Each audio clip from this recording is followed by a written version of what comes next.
And welcome back to Magic Without Fears. And it is welcome back because you've both been on before. So Yeah. hello, Ray, and hello, Gabriel. Thanks for having us. Again. Bonjour. Willkommen, bienvenue de la Canada. We have many nice services for you to try out. Some of them are even made in Canada. Oh, nice. I just bought some Canadian silver pieces a week or two ago. Yeah. Really? Yeah. That And is some maple leaves. that is random and very cool. What brought you to buy Canadian silver? Just happened to be some of the type that the coin dealer had, and I've been stocking up on silver for a while. So yeah. Is that to pay the devil behind you? Yeah, probably a good point. Essentially. Yeah. Well, for Pay those the who, toll for the next few years, huh? yeah, for those who haven't seen the episodes you've each done with me individually, do you want to just say a couple words about yourself? Sure. You can go ahead. My name's Ray DuVernay. I'm a third-degree Alexandrian witch. I run a coven called Cultus Catabasis. And this is my best friend, Gabe. Yeah. Gabe.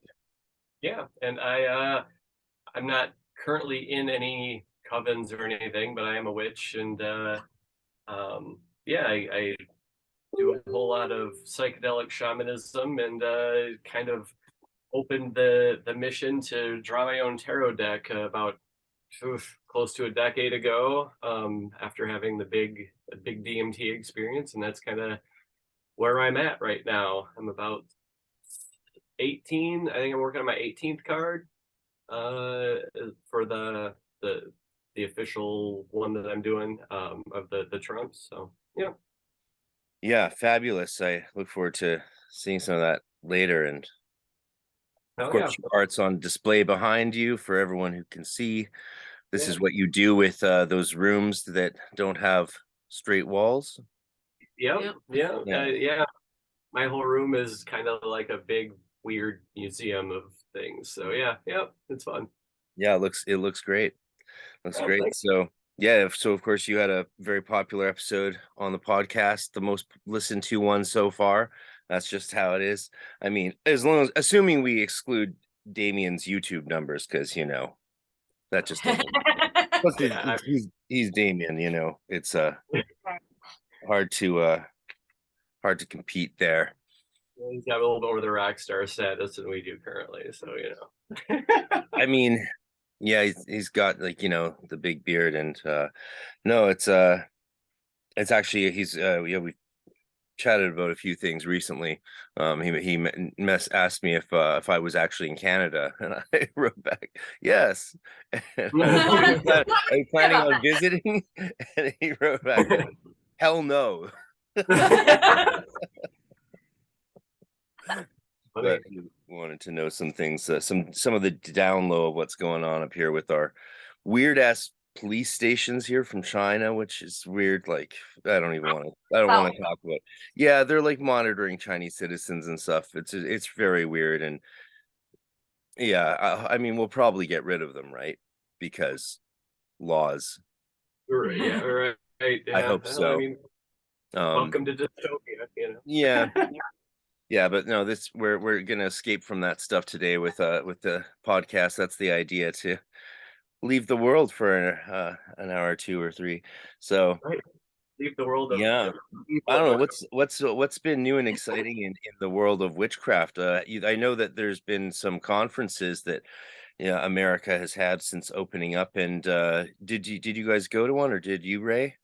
No, I haven't gone to any like big conferences in a few years. I've honestly kind of cut myself off from most of the world in a lot of ways. I did go to a small like invite only magic festival last year. That was maybe like 20 people. And then I've gone to some of the OEM Sabbats, which the OEM is the Order of Emergent Magi. So those are, again, like smaller invite only things that'll have maybe 20 to 40 people tops. So I've gone to some of those, but I haven't gone to like Convocation or any of the big ones in quite some time. I've just kind of been focusing on my own stuff. I have my small coven, and before COVID happened, I had like a public Facebook group for people who wanted to know when we were doing rituals that were open to the public. And when COVID happened, I kind of went, well, people know we're still having people over to the house for rituals. That could be a whole drama thing I don't want to deal with. So that became just like a small group chat for people who had actually been going to stuff. And it's just stayed that way, where it's like maybe 10 to 15 people get a text. Hey, if you want to be there, we're doing a thing at 7 on Saturday. And then every once in a while, someone shows interest and I add them to the group. Last night I had a gig and another comedian came up to me and asked about a magical podcast I had been on for a while. And I was like, oh, I didn't know you followed that stuff. So today I was like, have you ever actually been to a ritual? I can add you to the chat group. So like, we'll see if that new person comes to stuff. If they don't after a year or so, then I take them out of the group. And just kind of keep it real tight knit. We have our book club that we're doing. And again, I think I asked you if you wanted to do it when I was first starting it. But again, it's just a small group of people and we have like a group chat, and every Sunday at 5:30, we do a video call and discuss what we read that week. And yeah, and I've just been keeping it real low key. I think it makes sense though, because I've been working on the HGA stuff. It wasn't necessarily a plan that like I'm going to isolate myself from everybody and start working on HGA stuff. That's just kind of what happened naturally. So yeah, like I very rarely watch the news or anything. He pretty much tells me if there's current events that I should care about. Yeah. Yeah, the whole last few years has, had the effect of driving a lot of the stuff underground again and kind of, fracturing and, people's relationships in a lot of cases. And so, yeah, a lot of people have used that time to kind of advance themselves, just in their own like solitary work or small group work. And then a lot of people just kind of fell off the path too. Just that we've noticed in our own group of friends that we, had going for a while, so it happens. Yeah, that's definitely the case. It's interesting to hear about the the way things are going. So do you find overall throughout the pandemic more people have come to magic in your experience, or has it been a net loss or net gain? Because there was this big uptick, of course. People attribute, I know, midnight gospel to it, and which didn't even occur to me. Of course, when you're in the water, you don't mind the rain or whatever they say. But apparently there was a big uptick, and maybe it's quelled or gone back a bit.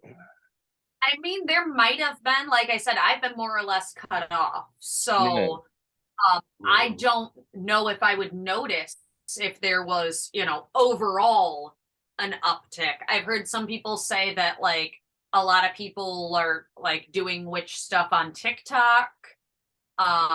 We have one friend that I met through EM that she is on TikTok and she does like clown related occultism.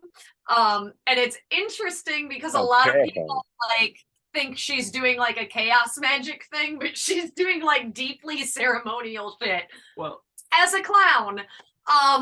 Well, but if you look at ancient statues of Baal, and she's Jewish, and so am I, Baal, some ancient statues of him look exactly like a clown with the pointy hat and everything, the ball on top.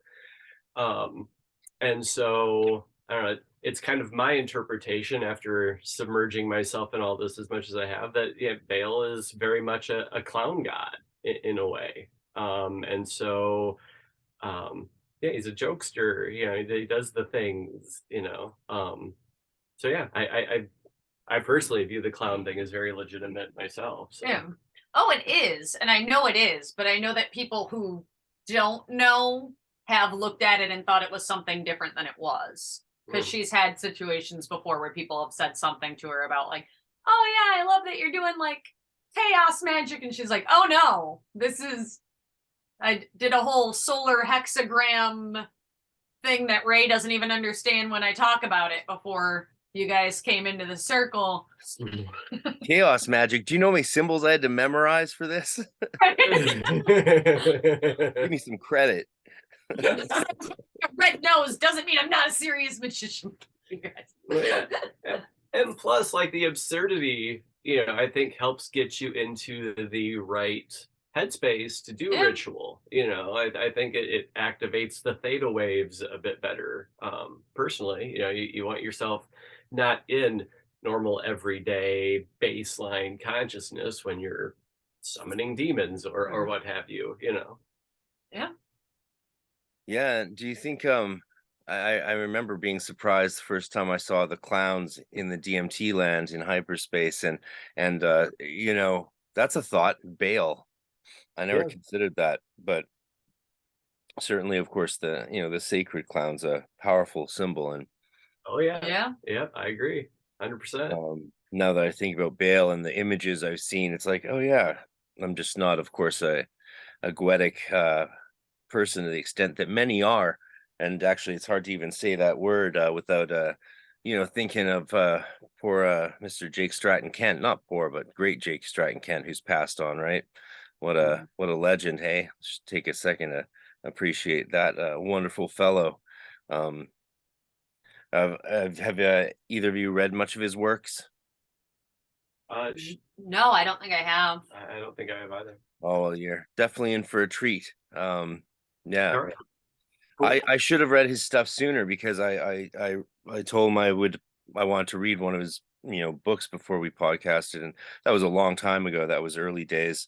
Then he had that episode. then he had a stroke, and it's been hanging on for a long time. But yeah, if you want to, yes, I can't imagine a better introduction to Goetia than his True Grimoire.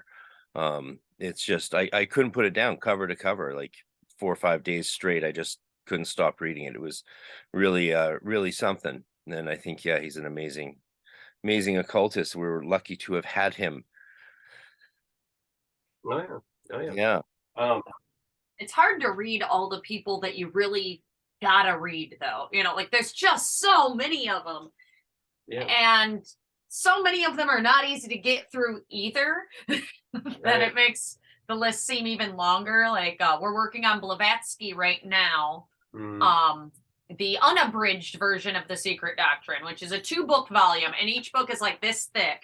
And we just got through the first one and started the second one, and the print is smaller in the second one, and that seems like a mean joke. I don't know why they did that to me. It's just to get you through the first book and then be like, ha. I opened up and was like, you gotta be fucking kidding me. This why? It's even longer. The secret doctrine, like, I mean, like, why are you doing this to yourselves? Well, because nobody else will, or few will. And in my experience in my life, most of the things that I was told, don't look over there, don't study this, don't look at that, are the things that I got the most out of, right? Yeah. And Blavatsky catches a lot of shit, and so does Crowley, and so does Michael Aquino, and all these people have written a whole lot of stuff. And so I immediately go, oh, I'm not supposed to look there? Well, fuck, sign me up, So yeah, absolutely. Yeah, there's a lot there. I mean, I recommend people to read her if they want to put themselves through a whole lot of Hindu words that you can barely wrap your eyes around, let alone your tongue. But yeah, I mean, it's not beginner level shit by any means, but I think it's worthwhile. I've learned a lot. What's an interesting thing you've learned from reading The Secret Doctrine?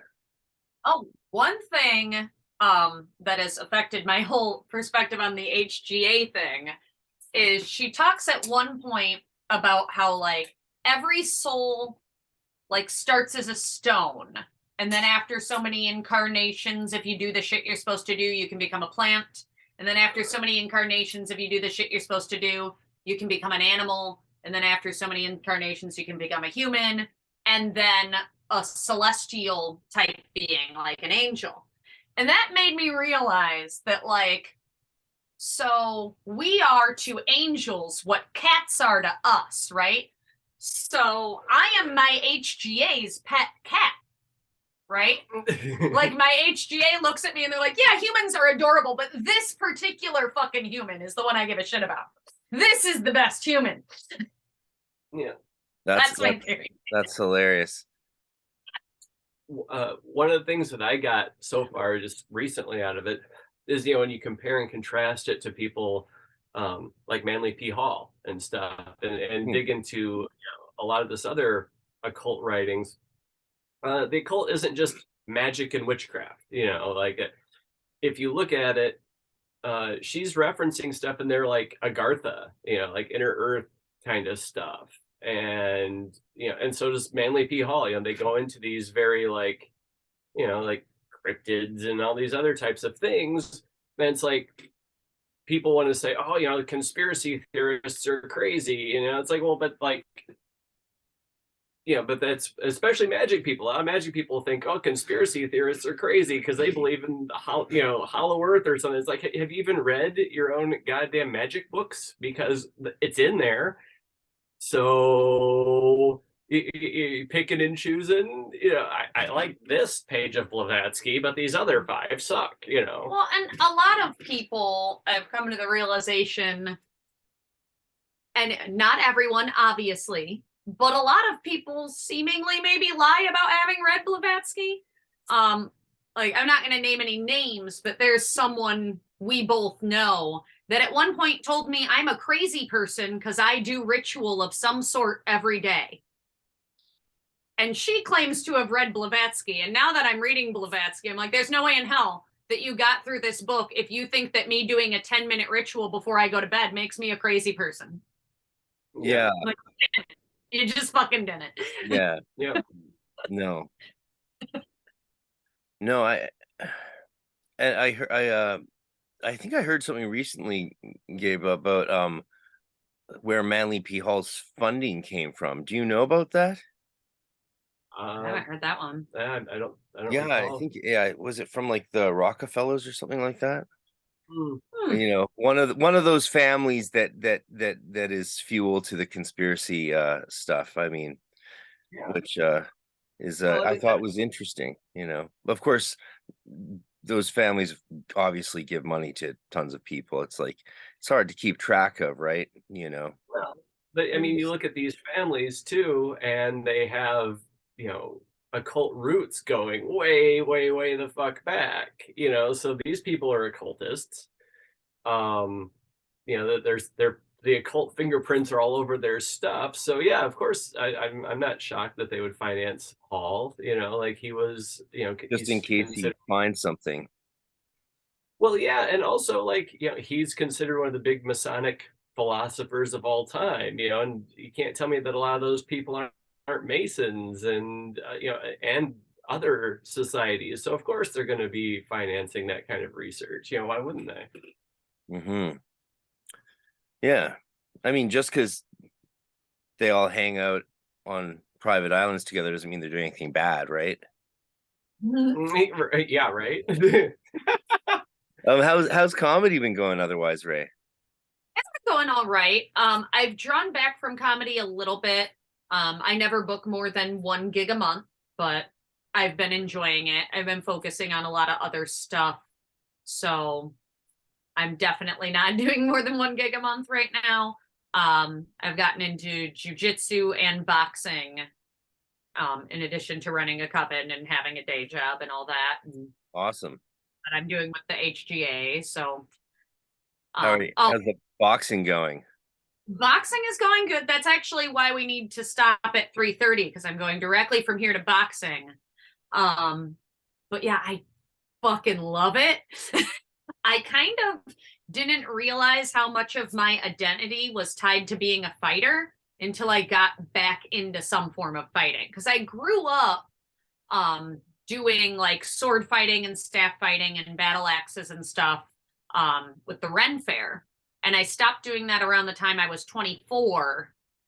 And now at 34, I started boxing again. I'm 35 now, but it was last February that I started boxing.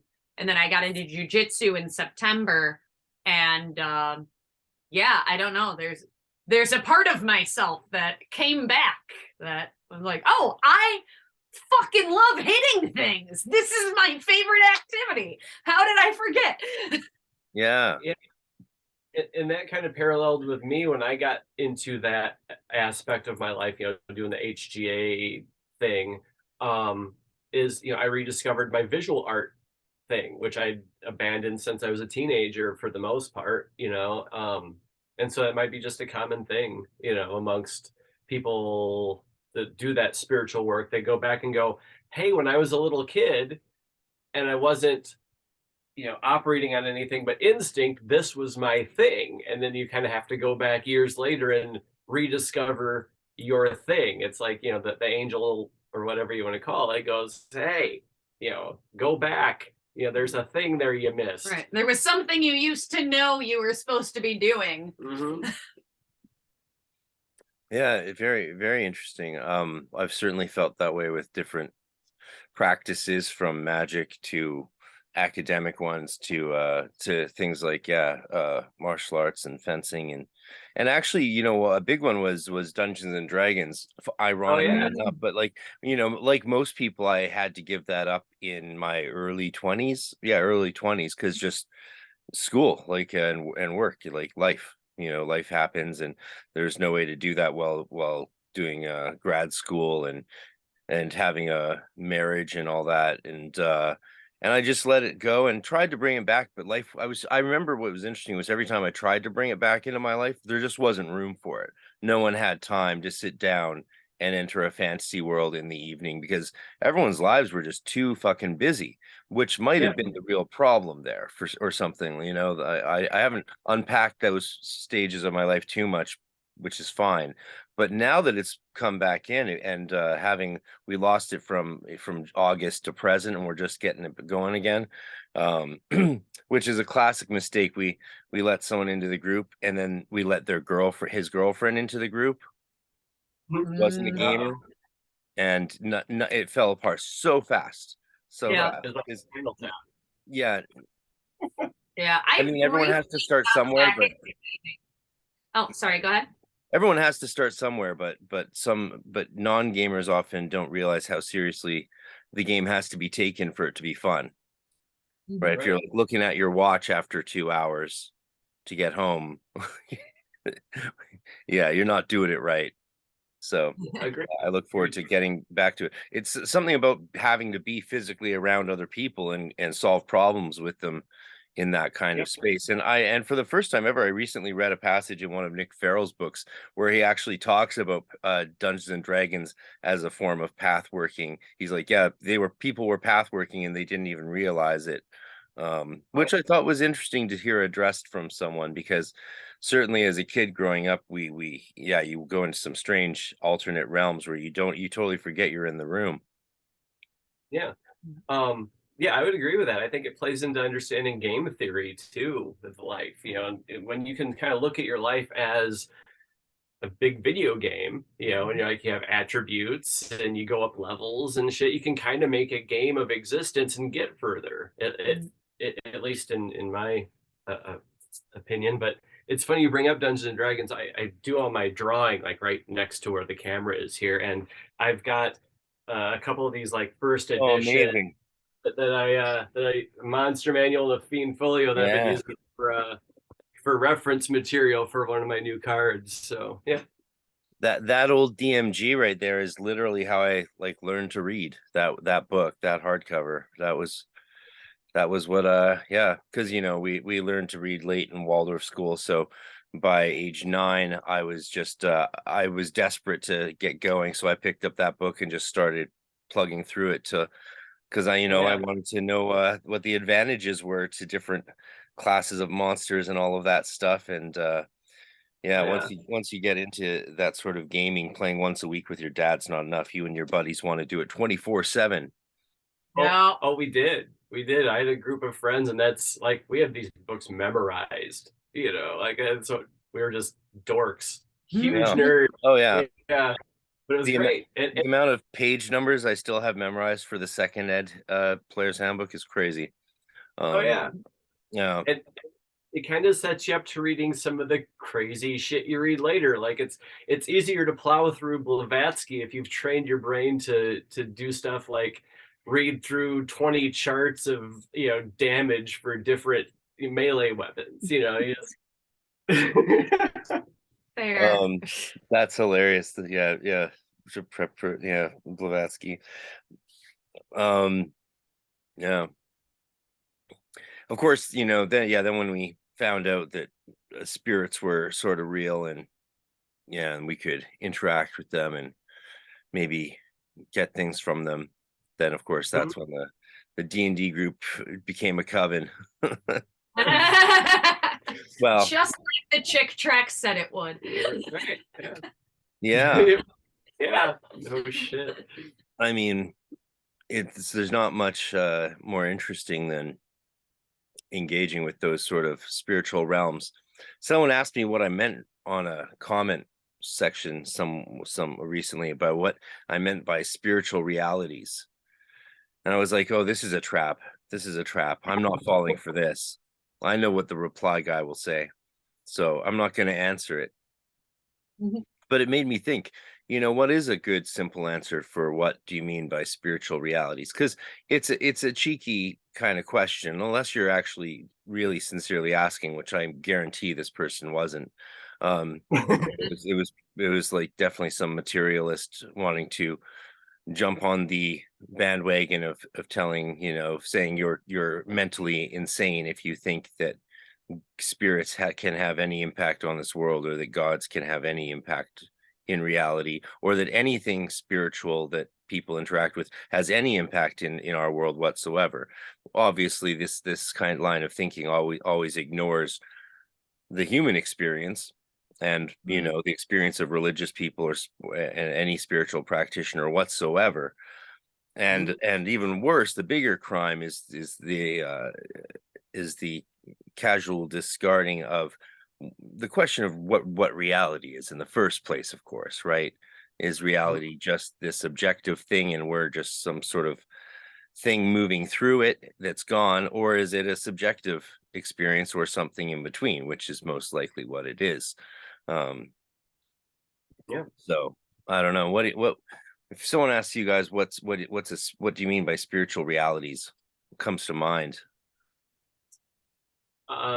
Myself, I don't know. I kind of look at the DMT realm as being, what we kind of refer to as the spiritual realm, and I think that they are the mechanism that makes this side of reality function. Like you have a car, and it's the motor of the car that you never see that actually makes the fucking thing go. And that's the DMT realms, and there's crossover there. Some like in Kabbalah, they say Keter, the top one. You can't conceive of the one, right? And he needs messengers to kind of go between the realms to communicate to you, because the actual voice of God just was unintelligible and blinding. So you have like those crossover realms. So parts, you have the little wires that go from the motor to the different things, and they carry the information. And it's all part of the one unit, and it's going and it's doing the thing. But it requires both sides. You have to have that side, the engine side, pushing this, and you have to have this to house the engine side, and to make their work, their work has to go somewhere and do something, right? So that's where we're at. That's my interpretation, or my experience of it. Okay. I mean, I probably would go right where you did and not answer the question for the person in general. I generally take the position that for me, I operate on a spiritual model where there, are actually spirits that we can actually summon and actually work with in a very literal sense. However, I know a lot of people operate on a psychological model, and they feel that, oh, well, you're actually just tapping into parts of your own psyche that allow you to then do the things you need to do this and that. And I kind of think it doesn't matter which one's true. I personally believe that we are literally interacting with spirits and literally working with spirits. But like, I'm not going to debate with anybody on it either. If for them it's a psychological model and we're just like life hacking our own brains or whatever, like, fine, cool, the shit still worked. Yeah. So yeah. I mean, I adhere more to the psychological model. But I mean, I think it's just different names for the same things, So Yeah, I think about this here and there, and it does seem like to some extent it doesn't really matter what your paradigm is, as far as effectiveness goes, or though it can affect things like procedure, I guess, right? Like, if you believed in the psychological model, you wouldn't do Solomonic magic, because there you'd be looking for some sort of phenomenon to confirm I'll say spiritual presence or action. I don't agree though, because Okay, I think go for it. Yeah, I think the mind can do anything. And I think what you do in these rituals is you tap into that element of your psyche. I think that the Solomonic, the Goetic, model, Solomon went through, or whoever it was, right, went through and divvied the human psyche up into 72 channels. And looking at it from like, I have a background in being a musician. So I look at it as in going into a studio, right? You've got 72 tracks. And it's your job to go in there once you crack the studio door open, which is having a big spiritual experience, doing the, HGA, whatever. Then it's your job to go in and evaluate where these 72 stations or, channels are turned up too much, clashing with each other. I've got the trumpets too loud over here and I need more snare, in order to make of your life a more harmonious symphony. And so I think it's a way of saying, okay, well, if we name them all, that way it gives them a name so you can isolate it, work with it, and identify it. Anyway. I mean, that's definitely that it works to look at things that way. And I always come back to the fact that I wouldn't really want someone to accept spirits as being real if they hadn't experienced them, like, why would you want to accept for someone to believe something they haven't seen proven, right? Like, Right. feel is verified. So to on that, from looking at things from that side, it's like, yeah, well, proceed as you want, and if things might change, right? I mean, if and it's like, oh, sorry. no, it's fine. It's like, if spirits like haven't manifested to you or given you signs that they're real to convince you, so then why should anyone force you to accept that, right? Just keep proceeding, and they'll probably let you know at some point. I mean, once you get like buildings shaking and stuff like that, it's pretty hard to think it's all in your head. And like I always say, a lot of people use the term unverified personal gnosis. I lean more towards saying unverifiable personal gnosis. In that I can't prove to you, even like I've heard people talk about verified versus unverified. Yes. But I tend to stick with unverifiable, because even in situations where I've had what some would call verified personal gnosis, where, like, for example, there was a situation where I was in the talking phases of starting a romantic relationship with another magician. And I had a dream where I astrally projected to him. And I was talking to him about the next day, and he was like, well, do you know it was a dream, or do you think you really like astral projected to my apartment? And I said, well, I don't know how I'd know that. Your bedroom's painted red. And he was like, holy shit. Now, some people would say that is verified personal gnosis, that I pulled a fact out of here, and then I turned around and said, oh, well, I'm pretty sure your bedroom's painted red, and it turns out it was. But there's also only so many fucking colors in the color wheel. And like, at the end of the day, do I care whether or not other people believe that I astral projected to him? Yeah. I mean, Yeah. as if Like, are these things for you or for you to like brag about on Facebook? You know, do you know for Right. yourself, or do you got to convince every dumb motherfucker that you've ever met? You know, like you'll waste your entire life running around trying to pander. No, but really, this is what happened. You know, well, and it gets into, in some like magical gatherings, it can get into like a weird dick waving competition where it's like, oh no, but I saw this, and well, I had this experience. And it's like, I'm never gonna tell another magician like, I think you're full of shit. But I have encountered people before where it's like, I'm pretty sure you're full of shit. Every time you channel, the thing you channel talks exactly like the last thing you channeled, no matter what spirit we were working with. That's weird.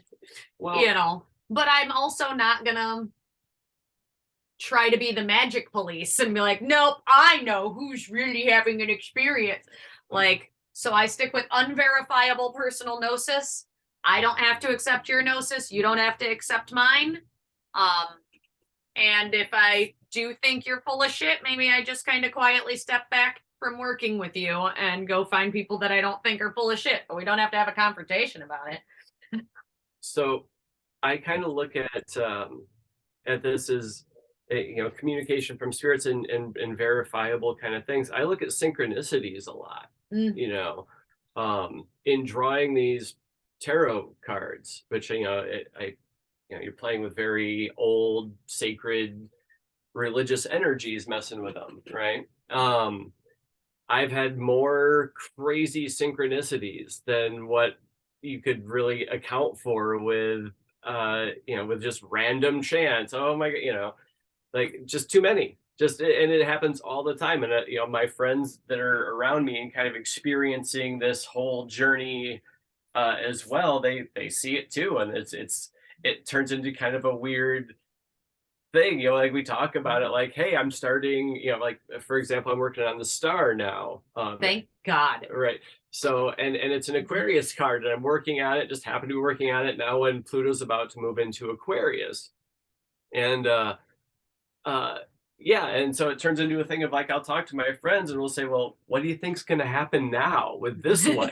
What kind of weirdo shit's going to pop up, and just be like present in our environment, our little microverse here. Well, like with the death card, I literally had a near-death experience. I got in a fucking car wreck. Someone came across the center line, and I managed to get over, but it would have been a split second, or it would have been a head-on collision, and I would have been fucked. Yeah.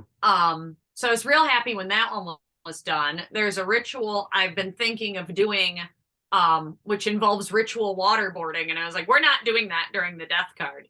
There's no way. We're gonna wait until that's done. Kevin Bacon flatliner stuff. Right? Yeah. No, it gets weird. It gets real weird, and I think it's spooked some people out of it. I think there were some friends that we had that I think maybe things got a little too strange for them, and they kind of checked out. Which fine, whatever. It's funny, even just thinking like just from our small little coven in high school, which was me and then two friends from public school. As a result of that alone, most of our friends from my school and from both schools, and even other people in the school, had eventually probably left high school believing in these things, simply because of the amount of stuff resulting from just our little, 3 teenager coven. Right. Yeah. Because It's wild. we would figure some stuff out. Sometimes we demonstrate to other people, and then they're like, "Holy shit, that's fucked up." And they tell a few other people, and then, next thing we know, our birthday parties are like turning into seances and stuff like that. And even the cool kids wanted to be involved because they're like, "Yo, did you experience that last incense he made? That was crazy."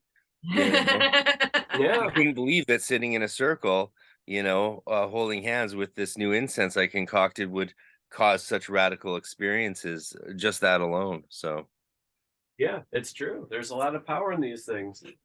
now when you enter those subtle states, it's amazing how little it actually can take to have an experience like, whatever spirits are in the area or whatever's Mhm. just floating around, just even the interaction of different people's bodies, and all the energy in the matrices of our being interacting is phenomenal in those heightened states. So yeah, I sometimes I hope we didn't freak anyone out too much, but I think not. If people can be pretty resilient, they might go into denial. Definitely a lot of sort of denial afterwards.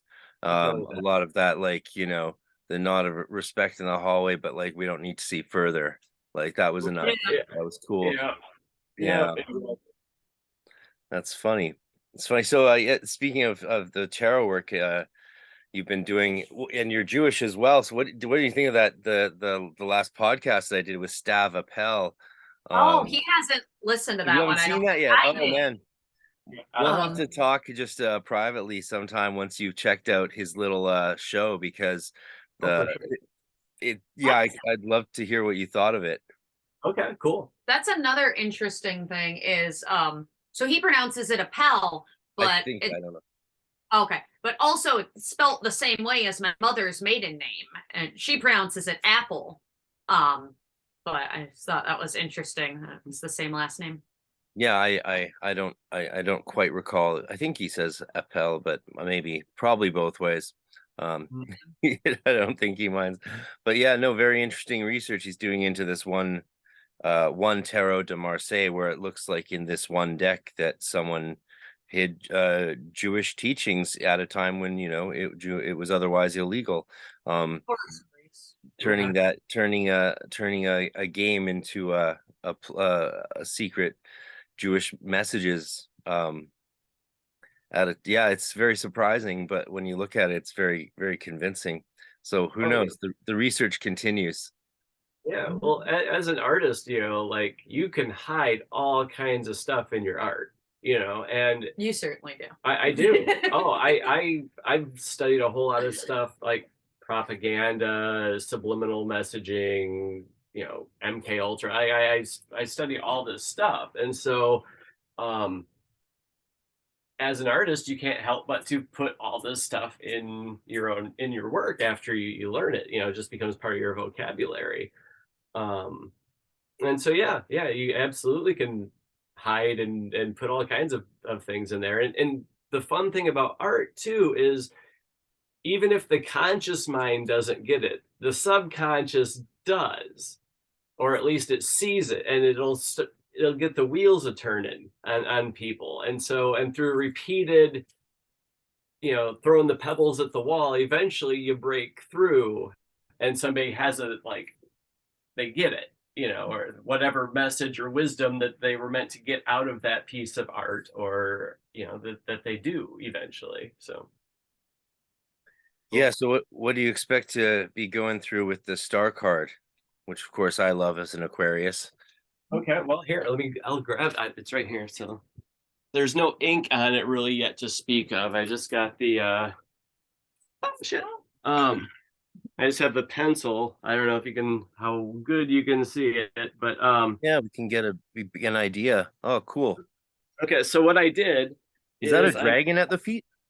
well, yeah. So what I decided to do is what I like to do is I take some understanding of like Jungian archetypes and things, and myths, and all these things, and kind of wrap them into what I can distill out of it and make the card, right? So so for this one, being the star, I thought the good personage of the representation of the star would be Astarte, right? Like it's right in the name. So it causes me to go in on a deep dive into all of the Astarte symbolisms and all of that. And so when I do that, I like go through and read, the corresponding chapters. I like the Book of Thoth and Kenneth Grant and Eliphas Levi, and Transcendental Magic, where he has his, the book, basically broken up into a tarot deck, more or less. Yeah. And so I go through and I take notes and I, meditate on it and think on it a whole lot. And so, so it's, it's the 17 card. So, so you've got Astarte, and I've got her coming out of, stepping out of a lotus at the bottom. Because I kind of wanted to go for like a Birth of Venus kind of vibe too, right? Because that corresponds, the symbols line up, right? So I take these symbols that all kind of like have the same meaning, and they've just been kind of broken up through different cultures, and I kind of blend them together in a picture, right? Sorry. And so I've got Astarte doing that, and then part of the star is you've come through hard times, right? And you've gotten the wisdom and the benefits or the spoils of war of those hard times, right? And so in behind her, because I've got like the Birth of Venus, so I've got the like a sea kind of background to her, which also plays into Aquarius, right? I've got the seven-headed beast of the apocalypse coming out of the sea behind her. So, and I'll have each one of the heads kind of corresponding to one of the seven deadly sins. Like she came through all those challenges, and will be pouring out, the wisdom that she's learned onto, the ground, or, back into the sea, or, however I depict it at that point. But and so like in Grant, I think it was, he mentioned like the winged solar disc is, tied into this card a little bit. So I used that as a way to put to frame the Roman numerals at the top, and kind of give it that kind of thing. But yeah, actually I should show you one that's, yeah, let's see. Yeah, it's hard to see the pencil on that, but while we're doing the segment, let's see the other ones. That way I can clip the visual section of this podcast and put it on YouTube for everyone to see. Okay. Well, which one would you want to see? I've got everything from the Fool up through the Tower done. Let's start with the Tower. Oh shit. Okay. All right. So the Tower. It was when the artist in our old order was trying to draw the Tower card for our order's tarot deck that the order like really fell apart. That's the claim. I always thought it was like superstitious as all hell, but who am I to judge? So the Tower, when I started working on this one, everything around my house broke. Maybe it's not superstitious then. No, my furnace went out, my washing machine went out. There was a couple other things. Like it was just everything broke down. My body broke down. Oh my gosh. Like I started getting. Was that when your kidney stones got real bad and you like couldn't fucking move? Yeah, like everything just crashed, right? And yeah, it was not fun, that one. But anyway, this is what it looks like. There's a little bit of glare there. Oh, so hardcore. Well, thanks. So one of the symbols that pops up in a bunch of mine is the yellow brick road, because that's the great path that you're walking, right? So you've got the yellow brick road kind of going through the mouth of the tower there, like into it, and there's teeth, because you have to go through, right? Because there's mountains behind it. Like there's no other way. You've got to go through. It takes you to a different area, right? Then I've got the little princess in the tower up there, and I thought the tower's menacing. It's this otherworldly like fear, and there's like the dragon coming up from the bottom. So I've got tentacles. I'm a big Lovecraft guy too, so there's a bunch of That- tentacles going on. That's one of the things I certainly love about this, about your style and approach. Yeah. Well, Like thank you. mixing Yellow Brick Road and like as a golden thread and the Lovecraftian drama, and you don't shy away from depicting horrors and full Oh on yeah. fantasy. Oh yeah. Um, yeah, and so also the tower, you have like it's kind of a Kundalini, breakthrough also, you're opening that eye and it causes destruction, once you see things, it kind of gets laid to waste. So there's that element. That I've got the little devil guy up here throwing the, kind of directing the lightning into the opened up third eye here. Very And the cool. fire. Yeah, thank you. And the fire, I've got a dragon. I tried to make it as fearsome as I could. There's a little 8-sided window there for the third eye, a little bit like another third eye. It's a theme, I You can't guess. have too many third eyes, eh? Right. No doubt. No doubt. No. I mean, I've seen an entire pillar of them rising up, through my ceiling on DMT before. So, what's two when you have that, right? Exactly. Yeah. Then I've got like the Pope down here getting. Is the Pope impaled? The Pope is impaled. Like Yeah. on a spike? Right. Last time it seemed to work. Yeah. Yeah. Yeah. Well, Poor how the Pope. Who will look after all the deaf children? well, Yeah, right. so, on the death card, he decapitates the Pope. And what was it? 2 days after you finished the death card? No, the day. Okay. The day after I fit. Yeah, here's the death card. This is the full size one. But you can see at the bottom here, you got the little decapitated Pope guy looking a little distraught because he He's was not a happy camper, eh?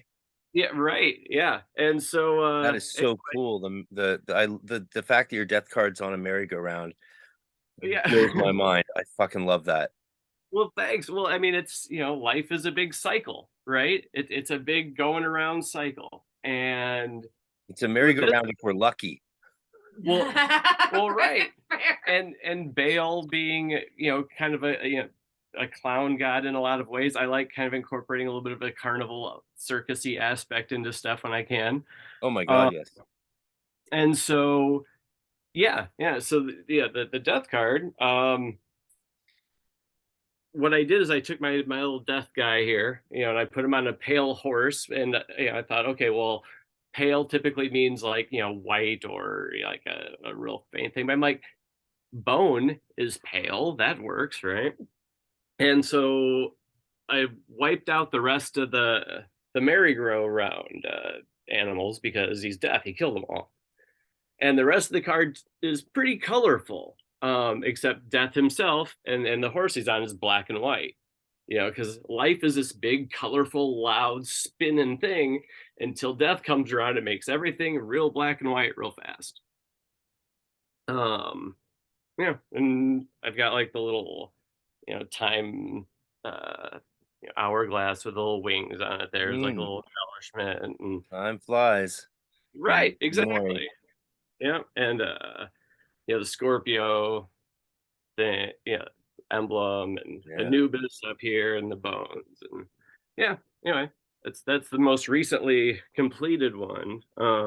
One of the things I find with some of the new tarot decks that are really visually appealing that draw me in is that they don't also have the esoteric component and hidden symbolism as well. And that's one of the things I think that I'm identifying as really appealing about your cards is they have both, because you have that aesthetic as well as the ability to execute it well, and then the deep magical component, fusing them together. And that's exactly what I think it takes. Like, are you going to make some of these prints available at some point to people? Well, yeah, I have prints available currently. The idea was to get them on Amazon, but they haven't gotten there yet, so I need to get some type of ability to do that. Very, very exciting. Well, thank you. But yeah, people want them, I guess. I can't wait to get one up. Yeah. Well, thank you. Yeah, so going back to the hiding things. So you've got the tower here, right? Again, so part of the tower is it's a phallic symbol, right? And so you look at its big phallic symbol, and you kind of, you know, And it's got the teeth and everything, just like a real penis. right, Oh my God. exactly, yeah. Now I'm gonna have nightmares. Wait, doesn't everyone have the teeth at the end? No. Right, yeah, yeah. But if you look at the tentacles, I hide the word sex in there. So Oh yeah, my yeah, God, that's amazing.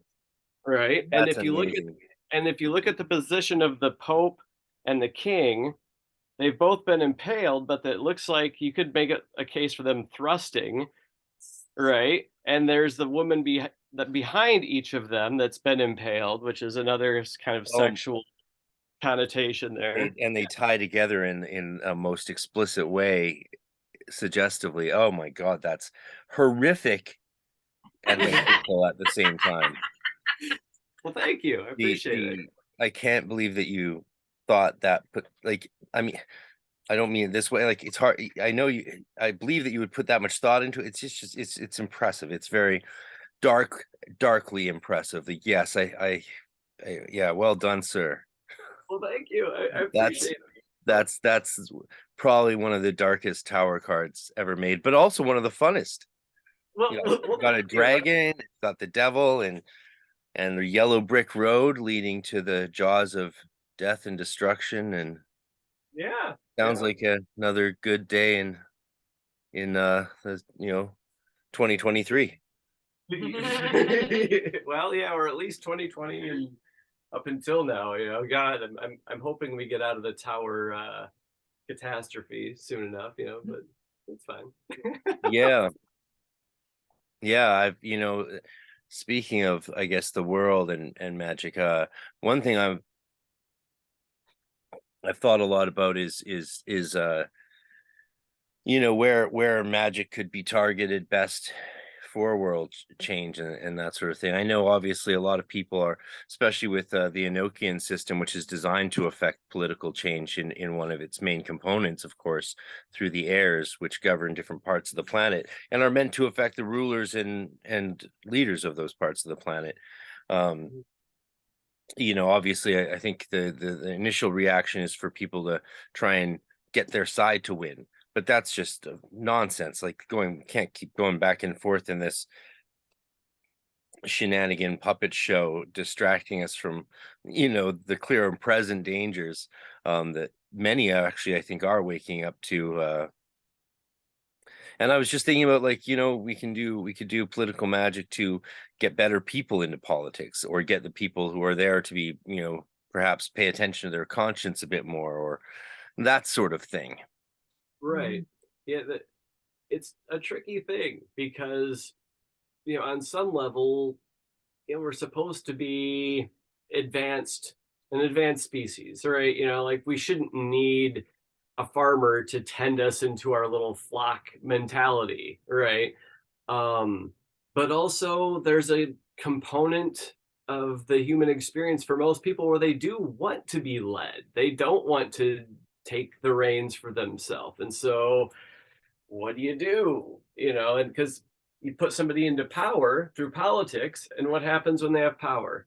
They get corrupted. They end up doing heinous shit and screwing everybody over. And it's a story as old as time. So how do you balance all of these things in order to try and get the best possible life world out of it, I guess?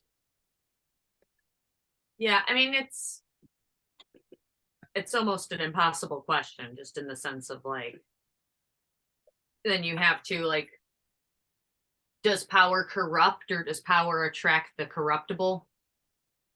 Like, because I've often thought, like, you look at the amount of work that goes into becoming, like, president. You kind of have to decide at 5, I want to be president of the United States, and then actually keep that as your focus your whole damn life. And I think most people are going to find some other way to help people if their intention is actually to help people. Whereas the people who go, no, but what I need is the position that's what I need, they're maybe not so interested in helping people. Okay, so in the does power corrupt, or are corrupt people drawn to power?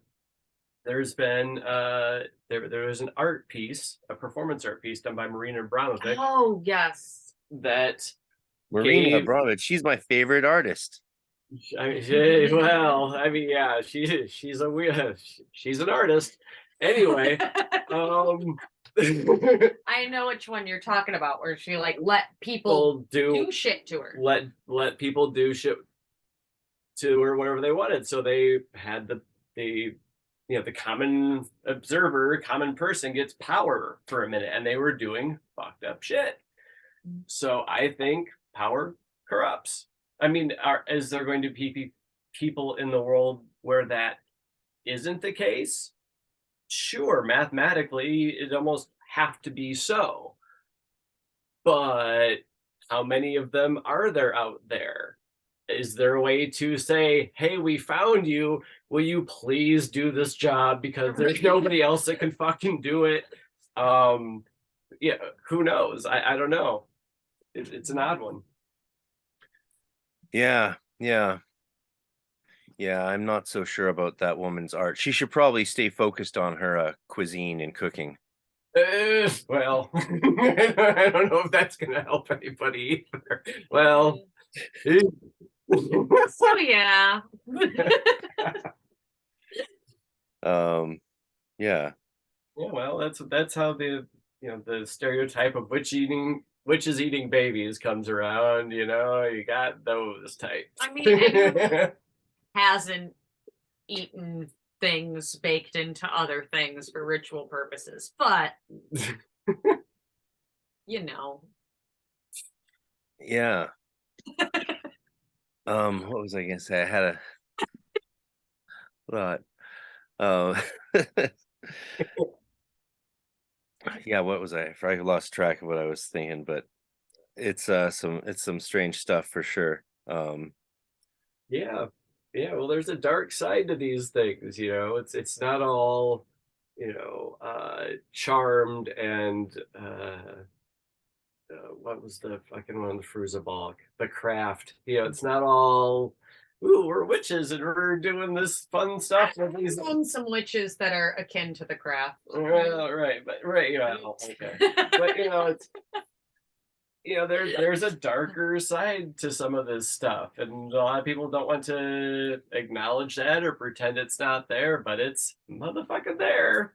If you peel back and look at what is being said and read between the lines and look at history and relics that have come down to us from history, there's a lot of evidence that points to dark things. I mean, we know that there was child sacrifices and animal sacrifices to Baal and all the, they're like, it's acknowledged. We found mass graves of sacrificed children. Yeah, it's Right. It's funny when we're resuscitating or reviving some of these old gods from these old pantheons and collecting the different goddesses and gods and saying, aren't they happy, right? A lot of the time, most of those cultures had some of these huge dark underpinnings for long periods of time, and just sort of ignore that and ignore this, and that's why it always is a reconstruction, right? It's not like we're ever really bringing it all back. We're definitely picking and choosing. It's probably not a bad thing, because ideally not anyway. We have better ways to grow crops now than to sacrifice 100 people to a god. Yeah. Well, I mean, unless you count all the people that have died from stuff to do with GMOs, in which case there's a lot of people getting sacrificed to these gods through agriculture. That I think that's actually, when you think of like, it's hard not to think of sometimes the world as being these mass sacrifices, right? Whether it's through GMOs or the corruption of our food sources, like that's something that I was always aware it was there to an extent, but now I'm really aware of it. Right. after recent years. And, and seeing the recommendations that are coming out now is telling us to eat Frosted Flakes is really healthy, and you should eat more like sugar-filled cereals, but you shouldn't eat eggs and meat. Great. Oh yeah. This is Yeah, what well, the FDA is telling us now. I mean, look at the Pioneer Seed Company's logo. It's the Leviathan cross. That's all it is. But dummies in the world don't want to fucking see it or acknowledge it, because no, they wouldn't do that. Obviously, like craziness. I know, so sinister, so sinister. Yeah. Jesus. But, Yeah. it I- exists. People are ignorant. I feel so bad for the next generations. Yeah, that's it. I just feel bad for them. Uh, I think they might. There's a such a good chance they might grow up not knowing what, having any understanding of the kind of freedom we take for granted, and calling what we have now freedom is maybe problematic, but it's still better than it could be. Well, and even just like privacy, like Yes. there was a point when social media was something that was just like me and a few kids I knew from school were on there, and you were on there under a pseudonym, and like I might tell you like, oh, this screen name is me, so we can message later or whatever. But now, like, it's weird if you aren't on every fucking social media, and you have to have everyone you've ever met on it. You can't say like, oh, we're coworkers, I'm not going to add you to my Facebook, or somehow that's fucking drama. But then like it's weird that you're not sharing anything on there. But then like maybe there aren't that many details of my life that I want to share with literally every person I've ever fucking met. That's why I just stopped using all social media. I haven't touched any of that shit in years. Well, and same, but also like it's one of those things where it's like it's odd that there's social pressure for that. Like it's weird that when I invite people to like a ritual weekend by sending them stuff in the mail, it's like, oh, how quaint. It's so neat that this card came in the mail telling me that you were getting together. And then I didn't know who all was going to be there because I can't look at the Facebook page to see who RSVP'd. So it's like a total fucking mystery that I just got a letter from Ray saying, hey, we're having a sweat lodge at this place at this time. And then that was all the information I had. Like, it's kind of odd to go, oh yeah, I guess I am the only person that invites you to things like that, huh? Well, it sounds like you're a good friend to have. Yeah. Yeah, sweat lodges are great. I could actually do another one of those sometime. We have them, of course, we're in this part of the, in British Columbia quite accessibly, and it occurs to me, why not avail myself of that while it's still a possibility? You never know when we're going to go back into lockdown, unfortunately. I hate that I'm even saying that. I should curse myself for even saying that. But, it's trying to be realistic and, enjoy our time as much as we have it here. It's so easy to think, I guess, locked inside, that you can make an impact on the world. And certainly magic's not a bad tool for bringing about change that can't be brought about in any other way. Like most people can't really do anything about most things. Most of the time it's hard enough just to change your phone plan or your bank plan or get these days get an appointment with the doctor, right? In our system you can't it's a mess right now, right? We lost a ton of the doctors during COVID who just said enough. They just done. My GP, he said enough. He went to work for a corporation. I can understand why. I mean, they're, forcing them to acknowledge things that would have gotten them a failing mark on a test in college. Right. Yeah, for real. Yeah, I would say, I do feel like you said that you felt bad for future generations. A little, Well, like we got the 90s in grunge. Well, see, and I agree. but I see things as going in cycles, right? Yep, And I yep. see this movement of Pluto into Aquarius as the begin of this new cycle. And I think we've gone so far in one direction that reality has no choice but to start kicking back in the other direction, because everything goes in waves, right? And so I do have hope that we will have a better time coming. I think it's just getting through probably the next couple of years will be tough because transitions always are. Yeah. But yeah, I see Pluto going over where Jupiter and Saturn were a couple of years ago, and I see that as like Pluto coming through and like transforming and killing stuff off and changing things, because that's what Pluto does, and and we in the States are going into our country's Pluto returns, yep, right? Yep. Like as of right, we've been in it now for like a minute, basically. Yeah. So there's a lot of that transformation type of energy coming around, and because we're so tied into the rest of the world and the world's politics and all that, that it's gonna probably have, everybody else is probably gonna be dragged into it on some level, so. I just hope it's a lot more fun than 2020 was. That was a little rough. Yeah, that got weird. I think overall we lucked out because we did have like a decent group of people, and obviously we hemorrhaged about half of that group. Yes. But you, me, and Matt are still around and not insane, so that's that's cool. Yeah, it was weird. I appreciate that I got to keep my best friend and my boyfriend. Right. Yeah, no, it came through, Saturn's energy got bumped up by Jupiter, and it just kind of cut a whole lot of stuff off with that scythe that Saturn has, and then you have to regrow things, but everything needs a little pruning now and again, otherwise it gets a little wild. So I think that's how it's been going. I'm gonna run to the ladies' room. Yeah. Why don't we take a quick bathroom break? I'll hit pause. Good deal. All right, sounds good then.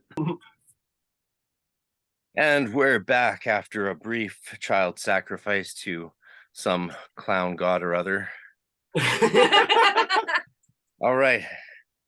So, it's good to get to speak to two of my favorite witches, and I'm curious to know a few things today. Partly I really like how you guys have seemed to come through this whole period in the world well, and and not everyone has. I know we all have friends who are in really, really dark places, and many people just didn't come through it at all. And I don't know, I thought maybe there's a lot of people who seek advice, and my advice is not always what they're looking for. So maybe if you have any thoughts on especially for practitioners who are still finding their path and stuff. That's one thing that is a really big deal, I think, on the spiritual journey, is finding your path. But once you found it, because you don't really need anyone to keep going on it, along it, right? Some people call that adepthood, some people call it enlightenment or self-mastery or whatever. These things are not all the same, but they're just terms usually that we use to describe someone who's just on their way. They're not like trying to find their way. They're on their way, and it's a beautiful thing once you're on your way, because you wake up excited and you're happy to pursue what the things you have to do, and you know what those things are, and you have a good idea how to deal with obstacles, and also bring in new and exciting features to your spirituality or magical practice. So yeah, if you have any thoughts on the journey as it's been for you that might help some people who are looking for it, that would be really cool to hear your thoughts. Okay. Or should I? Well, like on how to get started on the journey, or like the advice I give to like beginners that show up to ritual and say, oh my gosh, I don't know. I know I kind of want to do this stuff, but I don't know what to do. Or like, is that common? Do you find that happens much? Yeah, that's definitely something. When I was doing public rituals at like, magic shops and stuff like that, you'd get a lot of beginners that would show up. And I taught like a Wicca 101 class. So I was definitely talking to a lot of beginners then. And what I would always tell those people is like, get a few books, like pick out like 5 books from different people who practice different traditions of magic, and read all 5 of those. And then from those, look at the one that felt the most right to you and go to the bibliography and read those books. And I always recommended that because I found that a lot of people would get into this thing where it's like, well, the first book I picked up was a Cunningham book, and then I read every book by Cunningham. And then if that didn't quite click, then I guess magic isn't for me. And it's like, oh, no, that's one dude. Like, he's great, but he's one dude out of the thousands of fucking people and the, hundreds of traditions of magic that there are and directions you could have gone. So I think you kind of got to get a sample platter first. And then once you go, I really like what this person's talking about, then you can go to the bibliography of that book and see what the next books you want to read are. And you can kind of keep doing that, and that'll get you off to a real good start of narrowing in on, okay, I kind of like this area of things. And then I think once you're on a roll, you're just kind of find your own way once you get started. So, I would say I would fall back to the to what they used to have inscribed above the inside door of the secret societies back in Pythagorean days and Plato and all that, is know thyself, right? Research yourself. Give yourself some real thought. Who are you? Where did you come from? Who are your ancestors, right? What is it that's in your blood? Do you have a certain thing that you're supposed to do going by the name you have? Names are very powerful, right?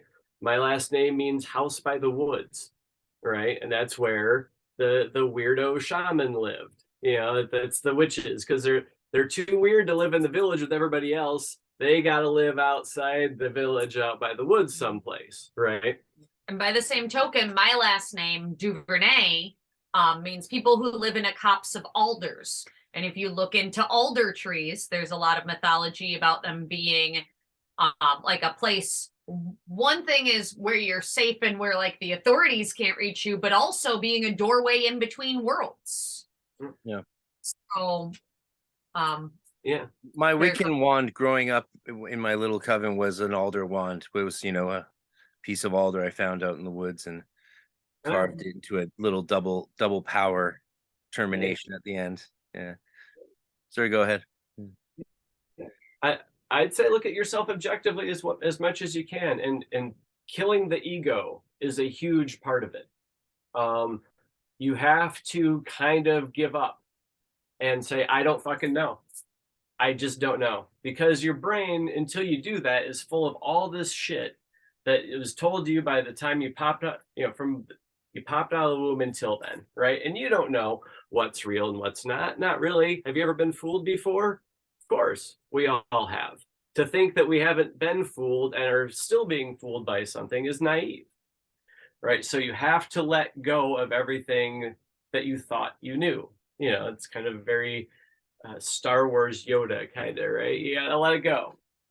And then, in my case, I said, hey, whatever force is out there, whatever energy, God, whatever the fuck is going on, I need some type of help here. Like, I can't figure it out. What is this other side? What is this going? What the fuck's going on? And it wasn't long after I asked that question that I started having these very big, profound, like DMT experiences. Like that stuff just landed in my lap. Yeah, I mean, if all else fails, smoke a lot of DMT. You will have a spiritual experience. Yeah. No, psychedelics are a huge part of it. They really are. Anybody that says they're not is, again, being naive, and they're falling back on the old, in school I was told that'll rot your brain. Not all drugs are the same. That kind of drug is not the same as, methamphetamine. Well, and intention setting is a big difference too. There's a Mhm. difference between somebody who goes, "Oh yeah, I was at a party and these guys had some DMT and I guess I'll try it because I heard it was really wild," and goes into it with the intention of it's just going to be fun. That's where you Yeah. get a situation where people, where the drugs tell them something about themselves and they go, "No, I don't need to do that. This is just supposed to be for fun," and their shit gets fucked up. But if you go into it with the intention of, okay, I'm trying to talk to something bigger and holier than myself, or, maybe even a part of myself, my truest, deepest divine self, and get guidance on what I'm supposed to be doing here, you're probably going to have a little bit more success. And of course, the essential part of that is then when you get that message, you do have to listen and follow through with the message. When the acid told me I needed to lose weight, I had to go lose weight. Yeah. Well, I think whether or not you have the intent of cracking that door when you do these things, especially DMT, you're cracking the door anyway. Mm. And it's your choice whether or not you're listening to the voice that comes through that door, because that's your subconscious. You're reaching into your own deep self there. And that's where, in ancient myths, you piss off the god's going to fuck your shit up, right? So if you go and you just, you open the door of the subconscious and go, "Hey, what's going on in here?" And he says, "Hey, you need to do this fucking thing." And you're like, "Okay, well, I'm going to do that fucking thing."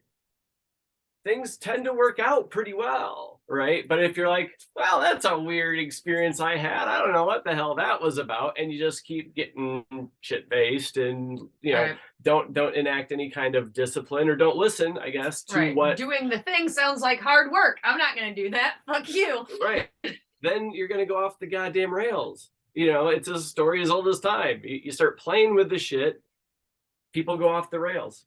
And it's really a matter of, are you taking it seriously? Are you doing the work that you need to do? I've seen a lot of people, and I'm not trying to dissuade anyone from drinking alcohol, but also that's one of the ones that I've seen throw people off the most. And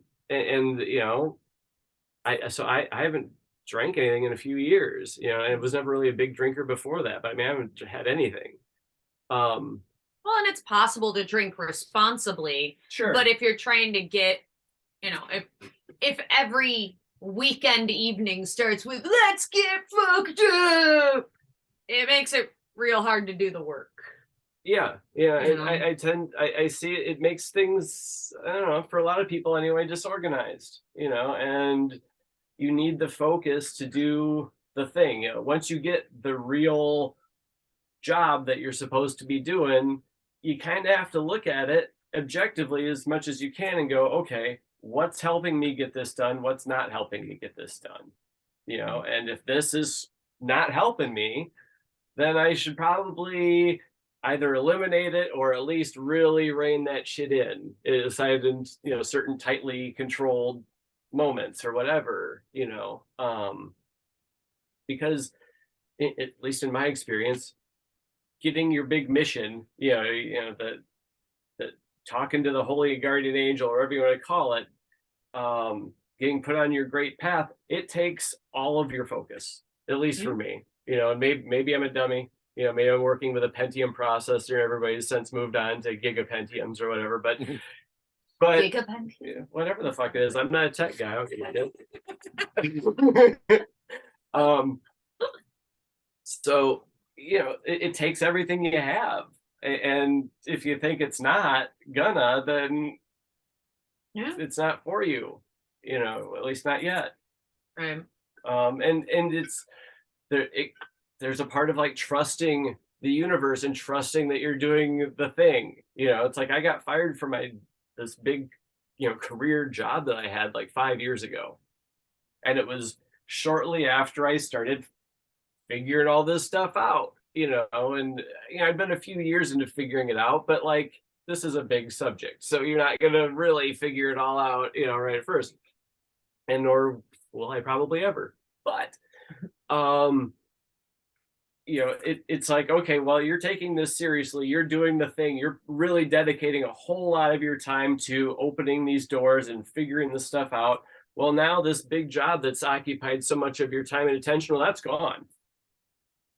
And I could have looked at it as like, oh my God, what am I going to do now? But I was just like, well, this is just a sign that I'm doing the right thing. So I'm just going to. Yeah, I remember texting with you the day that it happened. And I was like, hey, how are you doing? And you were like, I just got fired from my job. And I was like, oh my God, are you okay? Like, do you need anything? Are you going to be all right? And you're like, I'm great.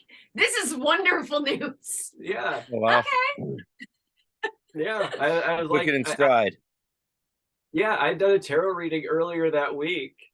And it basically laid it out for me. So when the two guys showed up in my office, and like, you know, it's time to part ways. I was like, all right, let's do it. Get me the hell out of here. Give me my severance check and we are done. I will never see the inside of this office again, and I couldn't be happier. That's great. Yeah. Yeah, and since then I haven't, you know, screwed up or, you know, screwed off, I guess. And I've held up my end of the deal and do my work at getting these cards done. And like I've got my little chair over here that is off camera where it's like at my computer desk. And my drawing is right to the left of that. And I can't sit at my desk without having my drawing of whatever tarot card I'm currently on staring right back at me. Like it's demands attention all the time, even if it's in the periphery, it's there, you know. And so I always work on it, or at least have my wheels turning on it. Yeah. Well, yeah, even when we're at the gym, it's like I'll be doing my set, and while you're spotting me, it's like, so I was thinking that I might include this mythology or this symbolism, or you know, I know I just started on this card, but I was thinking on the next card it might be cool. Yeah. I mean, it involves all of your attention pretty much, you know. Like I don't do a whole lot else. I maybe once a month I'll sit down and play a video game for a couple hours, just as kind of like I have to force myself to do something other than staring at this piece of paper for a minute, or I'm gonna go insane. Yeah, it's a shame that we can't. I mean, it's amazing that you were able to deal with that transition so well. I mean, it's a scary thing, of course, to go through any transition in life, let alone one that gives you a steady paycheck. So it's incredible that you hit that so well and just kept going and leaned into the momentum of the experience. I mean, what else can we do, right? Except yeah. Well, I mean, I'd spent 16 years working there, and you know, I did other things. You know, I've been in bands and all this stuff, but you know, it's like at the end of the day, do I want to be 80, 90 years old looking back at my life and go, well, I sure did work a lot of hours? Or, you know, hey, I actually like had this opportunity to do this thing, and maybe it seems crazy, but also, you know what? The world's crazy, and I've had a bunch of crazy experiences. I mean, it's just how we are here, you know, and that's fine. You accept that we're crazy. It's fine. Yeah. It's the same thing as like with my training schedule. There's a ton of people that will be like, I don't understand how you do that, or like want to like talk me out of it in some weird way. But like, fuck you. I pray 80 times a day. I lift weights on Saturday or Sundays and Wednesdays. I box on Saturdays. I do yoga on Tuesdays and Thursdays, and I do jujitsu on Mondays and Fridays. That's what it fucking is. And then on the weekend, I volunteer as a sane, supportive And like, I don't know, that's what the angel's telling me to do. Does it sound like a lot of work? Yeah, I guess. But it's what we're gonna fucking do. I don't. Yeah, like when you have these experiences where you have this like message coming in, like you need to do this. Like this is a thing. You know, you open the door, you got the big, the big command. You need to do this, and you're like, well, okay, all right, cool. Let's do it. We'll do it. You know, we'll have as good a time as we can at it, and we're just gonna trust that everything's gonna work out. So far it has, you know. Beautiful. I was thinking I've recently about the big regrets people say they have when they die, right? Like they wish they had worked less. But then the interesting one, I mean, that's obvious. You'd think that would be obvious. It should be obvious, but you know, who knows? The interesting one is where they commonly wish they had let themselves be be happier. And that's such an interesting one, not just because of the phrasing, but yeah, what does it, the idea that it's not that they needed something they didn't have, it's just that they had disallowed themselves from experiencing something that wasn't dependent on any external factors, really. Right? Yeah. Yeah. Just I think a let lot of themselves be more happy. Yeah, I think a lot of that is ego death. You have to hit a point in your life where you let go of expectations. Because when you have expectations, what's going to happen? You're going to be disappointed, you know? And so let it go. Learn to look outside and see a tree and go, wow, that's a fractal of the golden ratio playing itself out thousands of times over itself. What does it mean? Right? You know, think about these things. Like the world is full of fun, interesting, mind-blowing things that you can easily spend, you know, your life thinking about or learning, or you can get all pissed off because something didn't meet your expectations that day, you know. And there's a time and a place for anger, you know. I mean, we have that emotion for a reason, you know. Fueling PRs. Right, yeah, yeah. Like anger is an incredible energy, but to let yourself dwell in that all the time, you're going to burn yourself out. Your body's going to suffer and you're going to get high blood pressure. You're going to kick it, right? You're not going to have an enjoyable experience. You have to like know when it's appropriate. You know, it's like when you're splashing red on a picture, you know, you don't want the entire picture to be red. It's right? But you know, you do it here and there to draw the eye in, to bring attention to, and you know, accentuate things. Yeah, that's interesting. Yeah. Huh. Yeah, I hope people can be happier and can let themselves enjoy life. The real the crisis for me, I think, was age 12. Like I just couldn't see the meaning in life at all anymore. What's the point of this? Right. Mm-hmm. And the parents' divorce and the new stepmom it was a mess. Life went from paradisial to abusive. And what's the point of it all? And the only thing that I came up with at the time that sort of saved me was the idea that we just have to make our own meaning and that's it. And so, well, at least I can fabricate that.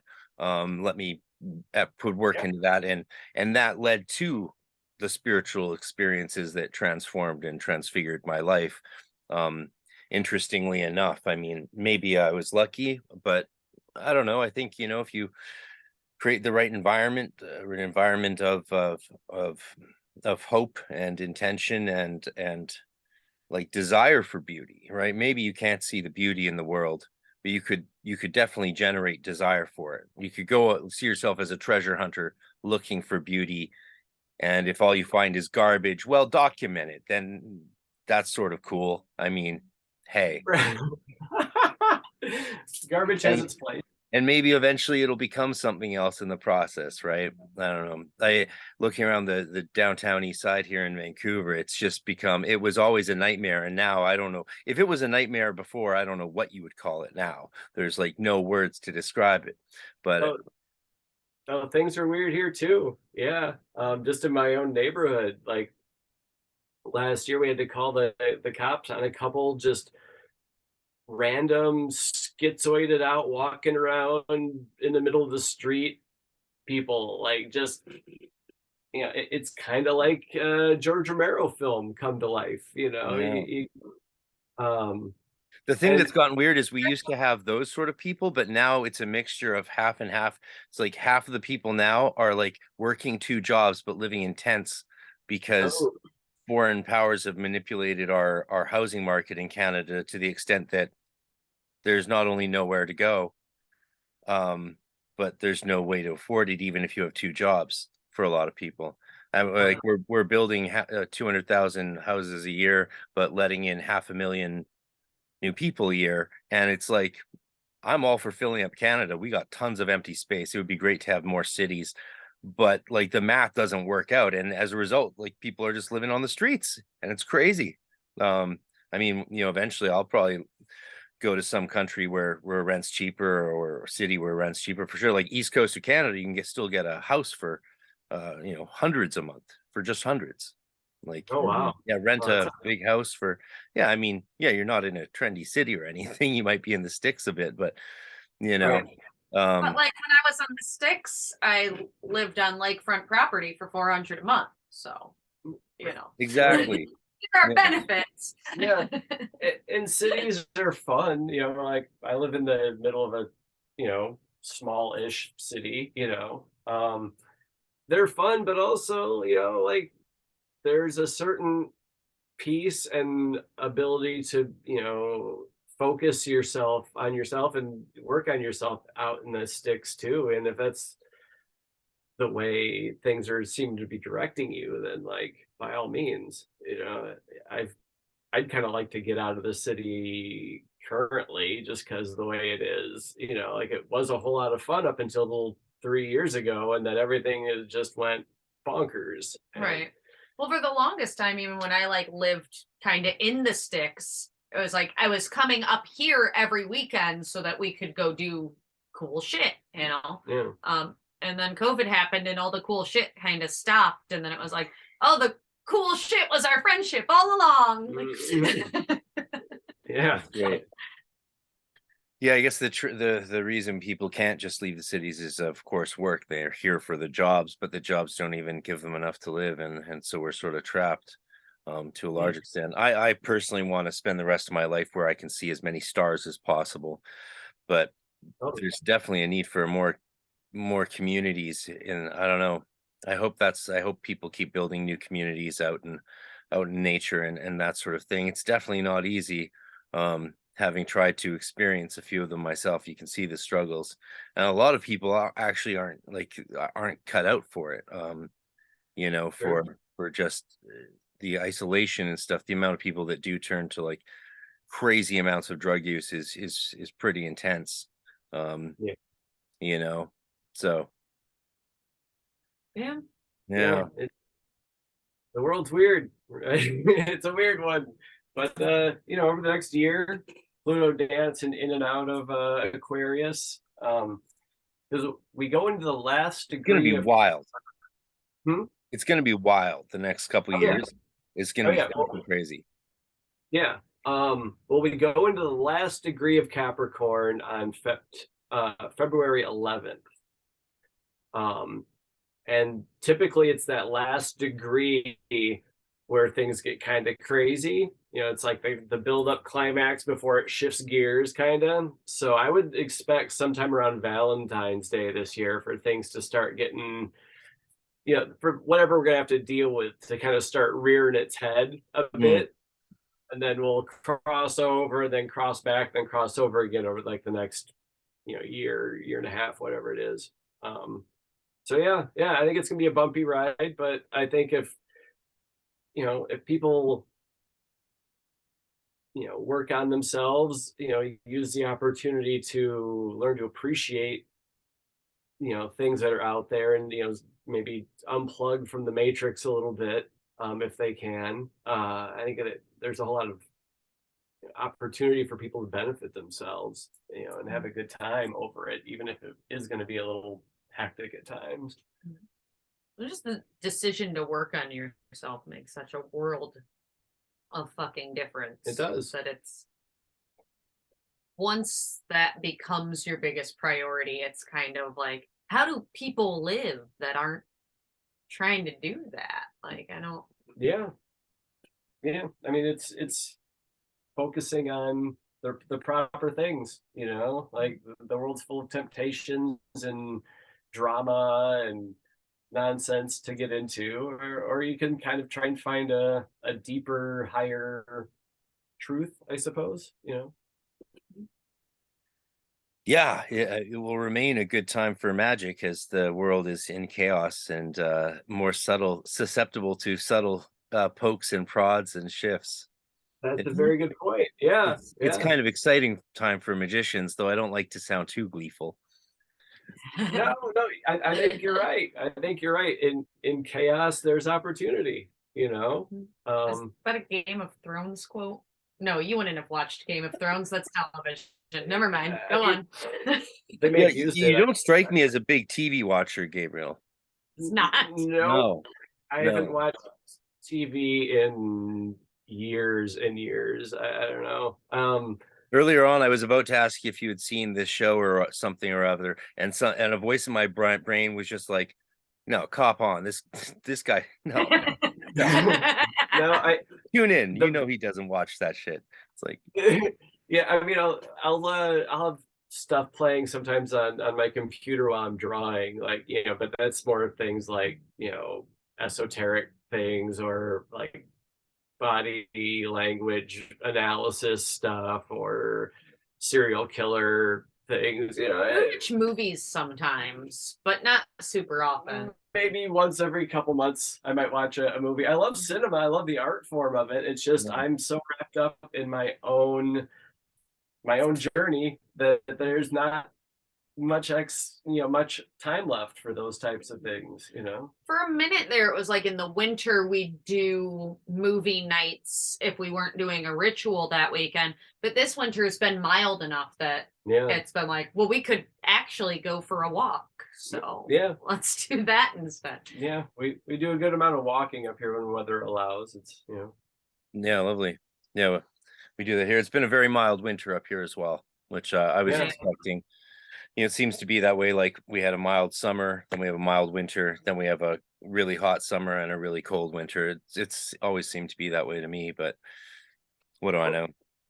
Well, what's interesting is the rapid movement of the magnetic North Pole right now.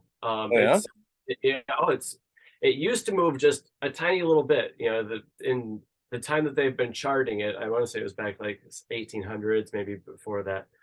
But over time, it's gotten exponentially faster, and so like it's to a point now where they have to, like, you know, several airports have had to redo their runways and stuff because they have to have their runways pointing to magnetic north because, you know, for flights and all that. So they've had to recalibrate those types of things. Crazy. And well, and it ties back into stuff that Blavatsky was saying, you know, because we're reading through the Secret Doctrine right now, and she's talking about these past ages where, you know, the sun would rise in the west, you know, according to these, you know, ancient writings and teachings and carvings and all this stuff. And how these, you know, it occasionally happens where there's a big, or basically a pole flip. She doesn't call it that. That terminology wasn't there really when she was writing this. But it's what we would know now as like a pole flip. And with the magnetic North Pole moving so much currently, you know, everything getting warmer, and then this age of Aquarius thing. I mean, you know, things are lining up. Whether or not you know it's going to amount to that, who can say? You know, some people will say they can say, but I can't say. Okay, so here's a question. Mm-hmm. Let's assume the pole flip happens, right? Sure. So when a pole flip happens, like the magnetic north kind of becomes where south was, right? And vice versa. From what I understand. How does that affect ceremonial magic? Do we reverse all our shit? Is that what we're supposed to do? Or do we go, nope, that's still north esoterically? Like, how does that? Huh. I Well, don't know. isn't it the same Probably have to sort of question? plan for that if we think that's likely to happen in our lifetimes. Right. Then I got to change all my curtains. I decorated my house around the directions. So, like, it's green when you're looking north and it's red when you're looking south and all that. So it's easier to do ritual in my living room because you know what direction you're facing. I'd have to redo a fucking everything. Is it sort of the Reupholster that. same question as how would you do the directions just in the southern hemisphere? Maybe. Well, I don't know. Well, it's a very good question because the reason we do things air in the east and all that, it's because the sun rises there. It's how we But I think orient. people in the southern hemisphere still have north as north and south as south. And I think they still have like earth in the north and air in the east and so on. Their Sabbats are reversed. But I don't know. I haven't talked to a lot of magicians in the southern hemisphere, I guess. You probably more likely to have than I have. Yeah, I mean, I know that about they changed the holy days and stuff and that sort of thing, and the solstices are reversed. Right. But yeah, I haven't talked to any like grimoirists who are focused on the direction the spirit comes from in that hemisphere. And yeah, that should be maybe interesting to inquire about. I'm sure I'll get people telling me what's what after we release this. Right. Yeah. Next Friends time you down. talk to a magician in Australia or something, ask them. Right. Yeah, I'm sure they'll speak up after this. That would be. I would be curious to see how we go about that though, in a pole flip kind of way. God, that's gonna puzzle me for a while now. I'm gonna think on that. Yeah, I guess I was never sure if that's actually something that can or will happen. I mean, according to ancient writings, yes, but Yeah. Well, and according mean- to the scientists now, too, there was just a guy on Joe Rogan the other day, I think, that was talking about that they think a pole flip is coming. Yeah. He was also talking about how he thinks that the remains of Atlantis are in Africa. That was kind of cool. I've heard that they're off the coast of Africa. Well, that's yeah, the what's it called? The shape in the Sahara has always been very much a lead contender. I mean, yeah, it's cool that there's new evidence. I remember I was of course obsessed with this like many others in the mid 90s and stuff like that, just all about Atlantis and Lemuria, and then eventually I found out there wasn't much rock solid scientific evidence, and that I was maybe reading too much Rudolf Steiner and Blavatsky.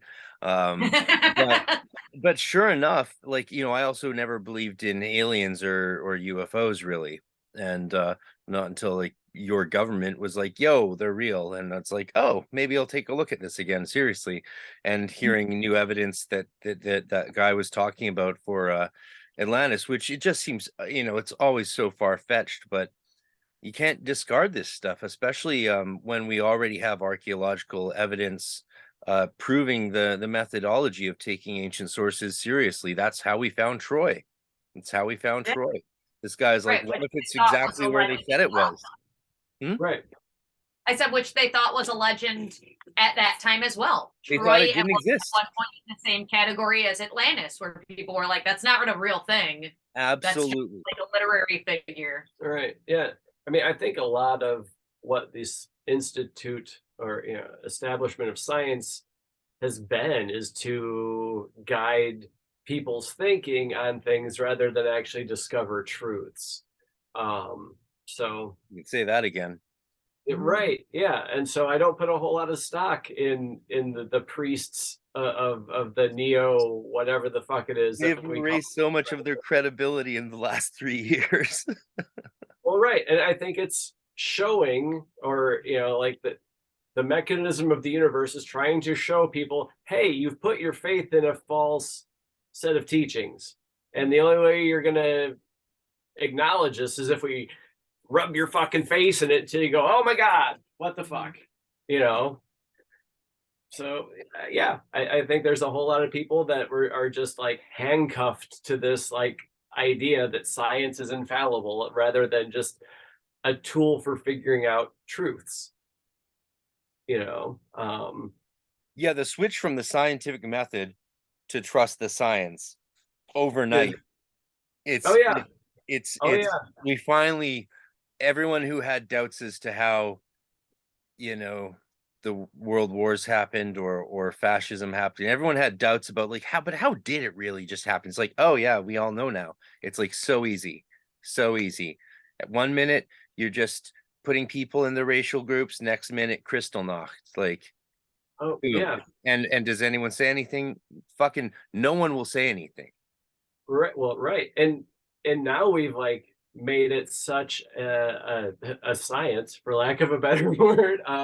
With like, if you look at how Edward Bernays was able to go in and basically figure out how to hypnotize the masses on a large scale. He became a way for basically just to like say, hey, 90% of society, we can dictate how you're going to believe or behave.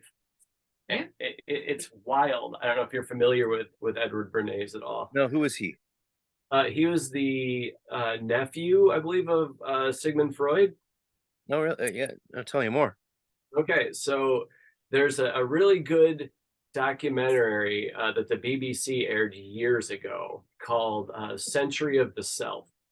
And it's a 4-parter. The first 2-3 parts are like the best, I think. But anyway, it's on YouTube. You can find it. But Edward Bernays was able to go in and basically figure out how the human psyche works, especially in crowds, and how to manipulate it. And his teachings and methodology have been adopted by every marketing and advertising agency ever since. And so they're able to, well, and also like military propaganda. yeah, but they've been able to like propagandize and advertising and everything into a very like scientific, like it's a science, it's an art. They perfected it almost. And yeah, so and I find that like watching TV and stuff, you're kind of just opening yourself up to a lot of this propagandizing and mind control.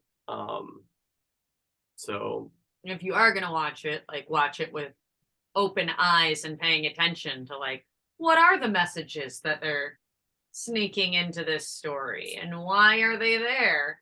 Yeah. There's a whole lot.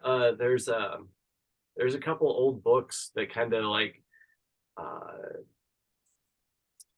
blew the whistle on some of this stuff, for lack of a better term. I've got one over here. I'll be right back. Yeah, no, I'm definitely gonna check out those documentaries.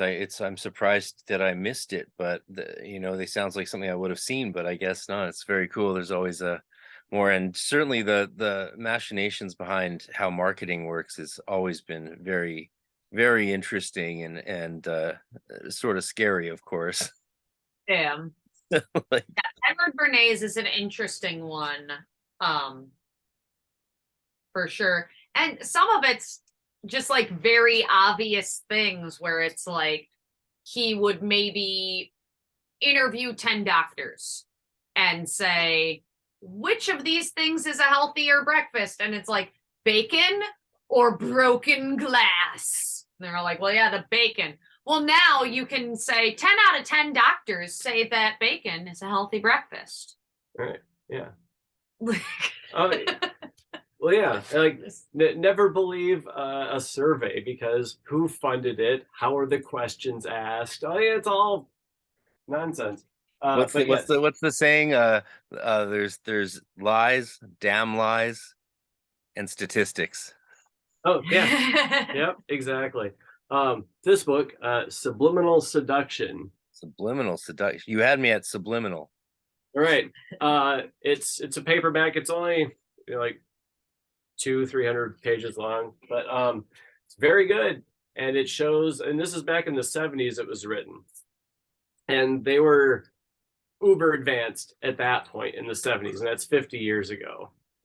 So imagine how much more high tech and finely crafted their methodologies have become. But it's a very good book, and it has a whole lot of pictures that illustrate, like, he's like, well, they sneak this subliminal in here, and for this reason, and here it is, and I'll show you how they did it.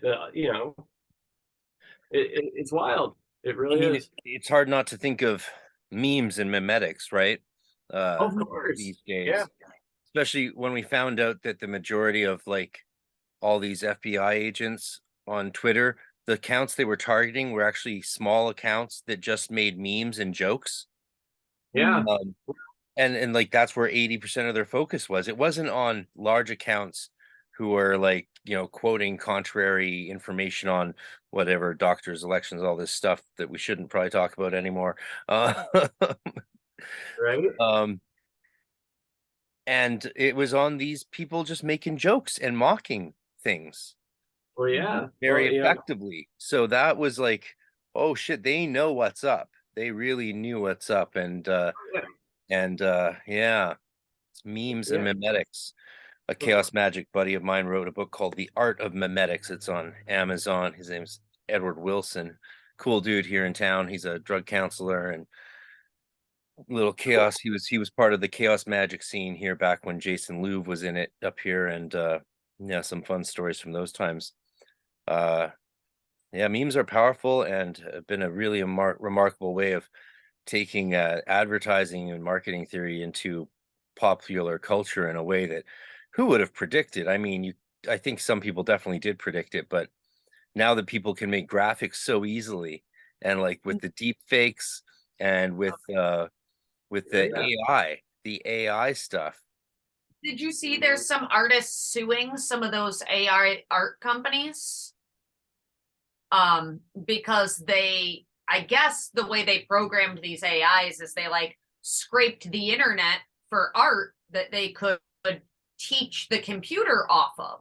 So now these artists are finding that people are getting an AI painting that's definitely supposed to be their fucking painting. Like it looks like they painted it. Ripped off my art. Anyone who didn't know could not be convinced that I didn't do this commission piece for you. Wow. And they've been able to prove somehow or another that like, oh yeah, no, it is specifically because the computer used your artwork specifically to learn from. Wow. So there's a group of artists that are suing and saying it's a copyright infringement. So it'd be fascinating to see how that goes because, there's no precedent. Right. Yeah. No, that's a weird one. It makes me think of it, of course, as a musician and sort of worry about like the future of music. Like we're looking at imminently perhaps having music taken over by AI. Well, I mean, yeah, I mean, look at it. I think auto-tune was a stepping stone to that. It's like, well, let's make music mostly synthetic already. That way, when it goes full synthetic, nobody will really be able to tell the difference. Well, and it's like somebody made the point, and probably a lot of people have made this point, but I saw someone said something along the lines of like, we're doing this all wrong. Why would you want your art to all be made by AI?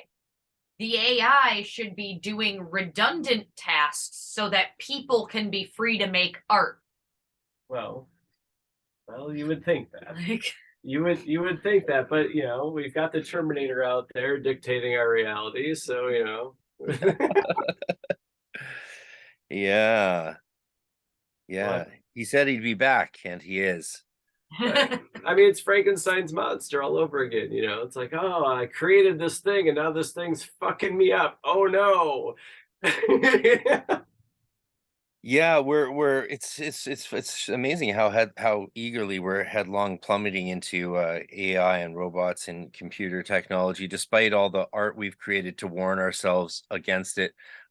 We were watching the Orville, and just to see this race of robots that was built by organic beings, and they're like, we got to eradicate all organic life in the universe because that's the only way to preserve ourselves. It's like you can see a machine thinking that, and Right.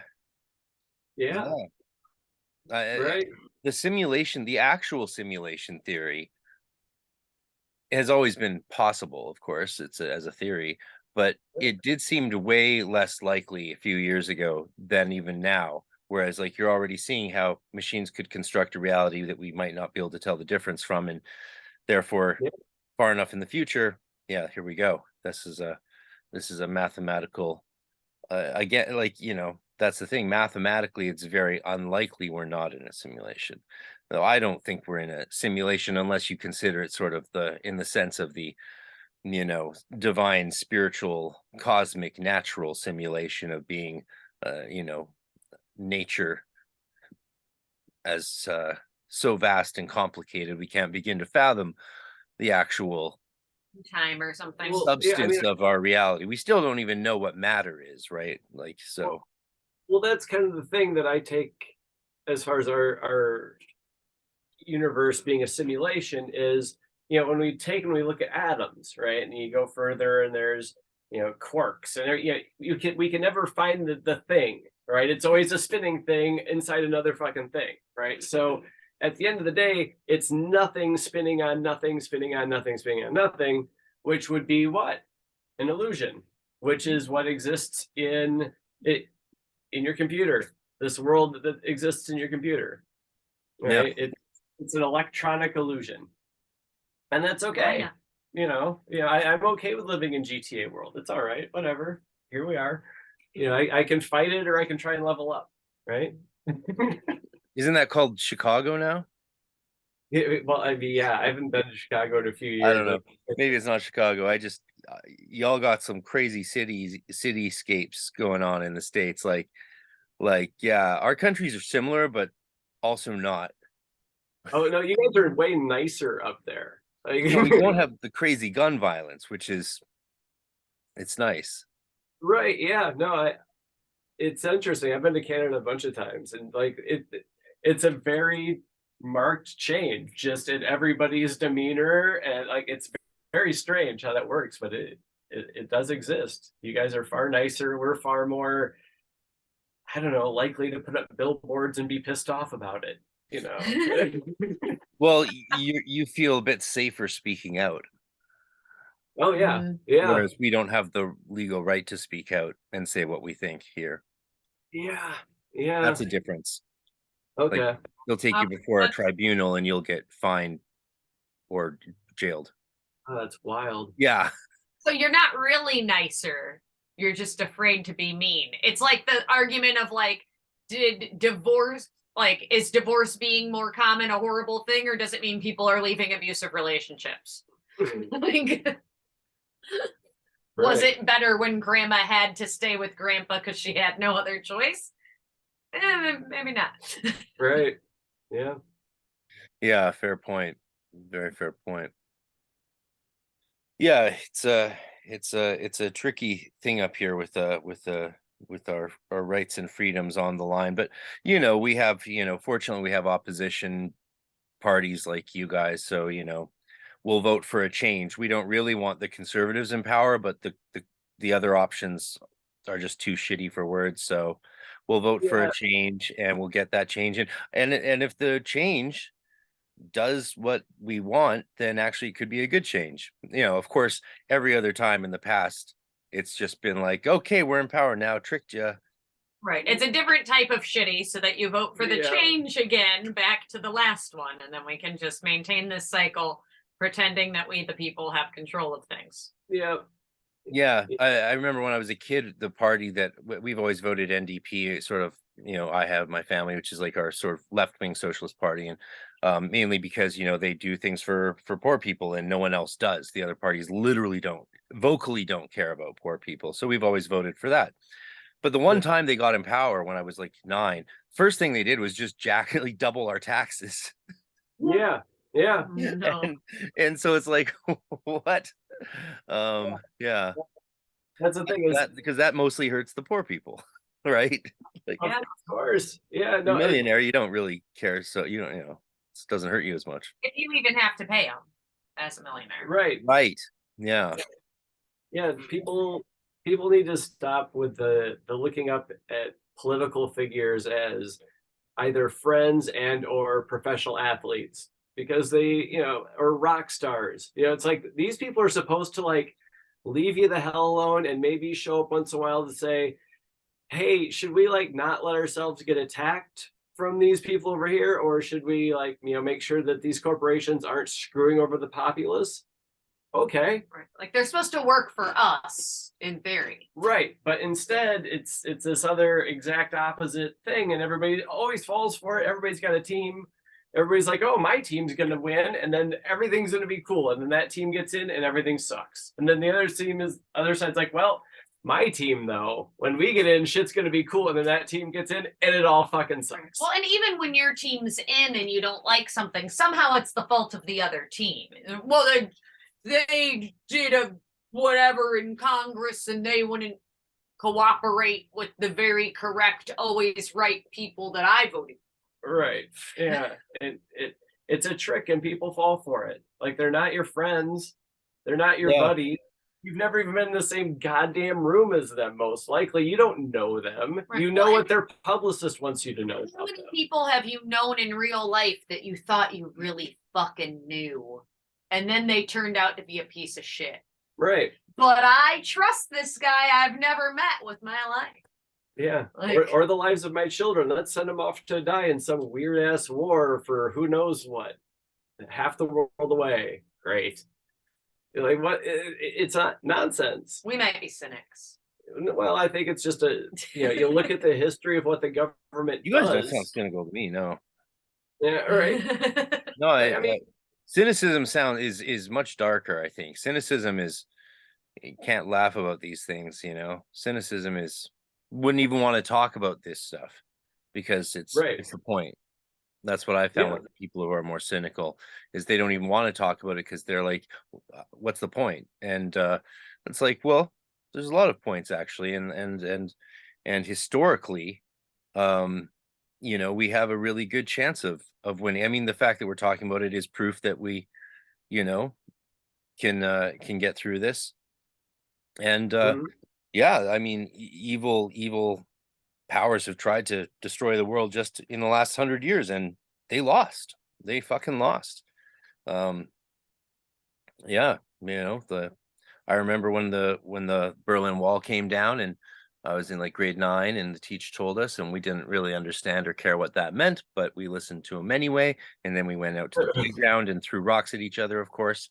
And you know, and then just in 2019, I'm hanging out with this buddy of mine there in Berlin, this editor for this filmographer for some band, what's it called, Metallica, and he was showing me around some cool spots because he'd been in Berlin a lot, and you know, he would move from a commune outside of Berlin to a commune in Oregon, of course, and that was his life. And we're walking, and I'm walking, and he's like, "You see what we're walking on?" And I'm like, "No, I thought we were just walking down the street, you know, with a drink." And he's like, "Look," and there's this marking. I'm like, "Holy shit, we're literally walking down the Berlin Wall on the road. Like there's a marking on the road, so we're walking on the wall. Like, you know, there's chunks of the wall still left standing, of course, but I was like, this is actually far out. This is far out." Oh yeah, that's wild. Yeah, we can't, how easily and quickly we forget how much worse things were. So that's a cause for optimism, I think. Yeah. Yeah. Like, I'm very optimistic about things. You know, it's just like I said, getting through the next year, couple of years, you know. There's also the big solar eclipse coming in a little over a year, April 8th of 2024. So that should be interesting. You know, big solar eclipses like that are typically emblematic or a forewarning of, you know, dark times. Or yeah, you went to the one that wasn't that long ago. What, 2017 maybe? Yeah. And that's what's interesting about it, is that one was in 2017 and this next one's in 2024. So there's a 7-year gap there, and you've got the 7 years of tribulation, you know, in the Bible. And you know, if you look outside, we've been through some shit the last, you know, 6 years so far, you know. Things have been super weird since 2017. Like there was this whole weird, so the amount of people that felt like this crazy shift between 2016 and 2017, like the amount of people I know, even people I wouldn't expect to say something far out like this, like real down to earth guys, were like, "Oh yeah, we switched timelines." I was what? Oh yeah. Yeah, no, Not you too. And he's like, yeah, you can tell. Don't you feel it? It's like, I've heard people say this, but you're taking it for like granted. And he's like, yeah. It was crazy to oh see yeah. how many people notice this thing. And it has been a very crazy 7 years.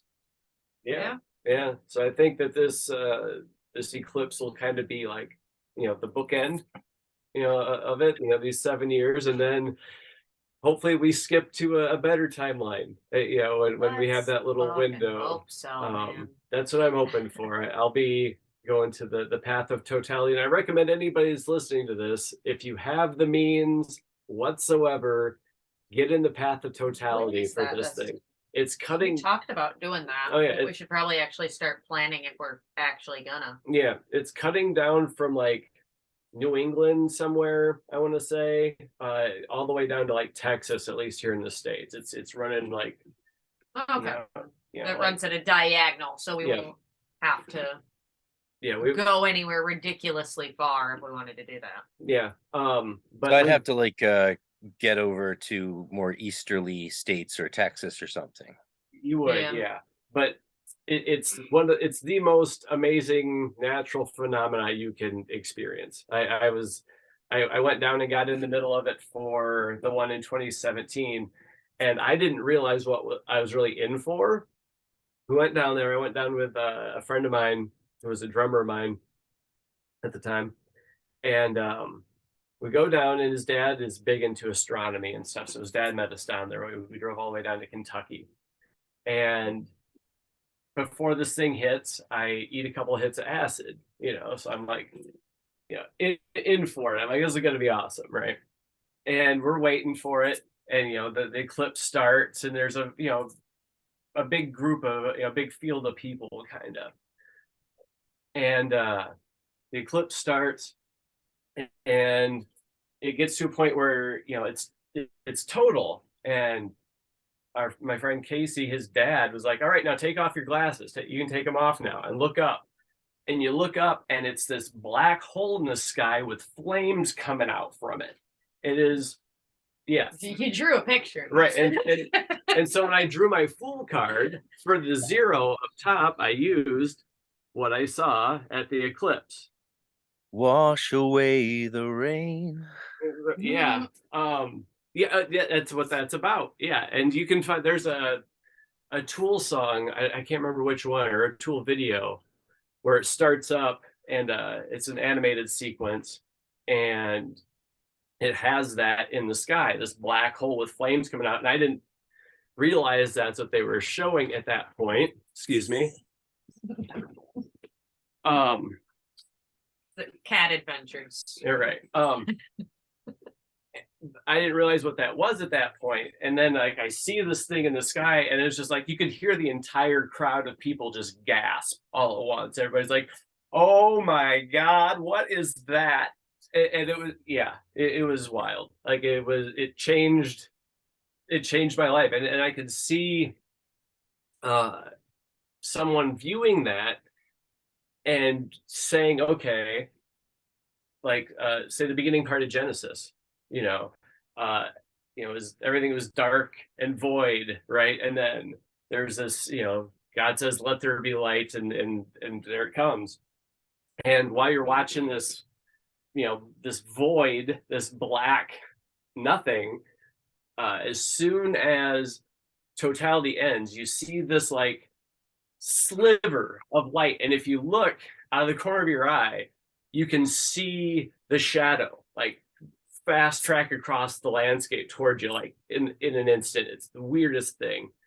But it's like this pure shaft of light, and you could see that being like, all right, so this is the beginning, and here's the, said let there be light, and then everything just changes, and it was Oh wow. man, I have to see one of these someday. I mean, it sounds from what you're saying that despite what we may think, there's just no way to understand what the experience of seeing one of these things live is. Yeah. No, you can't. There's no way to express how wild and magnificent looking it is. It's just it's out of control. Wow, yeah. And it's next year. Yep. April of next year. Well, I would love to come and go somewhere I can see it. I tried to get a ticket to visit some friends in Texas in December, but then I found out you guys changed the laws again, and or maybe they were never changed, but no, you still don't let unvaxxed people in the country. So hopefully that'll change in time, and maybe I can get down and visit my friends in Texas and see that thing. That would be very cool. Yeah, yeah. Well, and if it ends up being, closer to us for whatever reason, I mean, I've got a big house. You're welcome here, and so Yeah, he has a guest room. I have a guest room, so one of them's bound to be empty. yeah. Yeah, a lot of us up here are long overdue for a trip, of course. So hopefully, yeah, let's get working on that those Enochian ethers to get the U.S. laws changed, and let people enter the country again. Us dirty deplorables, let us out of our basket. Right. Yeah, that's crazy. That's we really we miss American cuisine. Oh no, you shouldn't. Do you? I mean, I've never been anywhere else, but I can't assume that it's worse. Yeah, my girlfriend's like, you'll eat every other kind of food, but you don't like American food. I'm like, no, it's gross. Like, what? Like, I'm not gonna eat that shit most of the time. Oh my gosh, Matt, my boyfriend, sent me this video for a recipe, and it's like, because he's like, well, you love fruit, so I thought I'd send you this, and it's like, cut up the fruit and put it in a bundt pan, and then you're gonna take orange juice and add sugar and cornstarch and butter, and then blend that up, and you'll pour it into the bundt pan with the cut up fruit, and then put it in the fridge, and it'll make. And I'm like, why would you do that to fruit? Like, I like fruit because it's fruit. I've never been eating a strawberry and went, needs butter.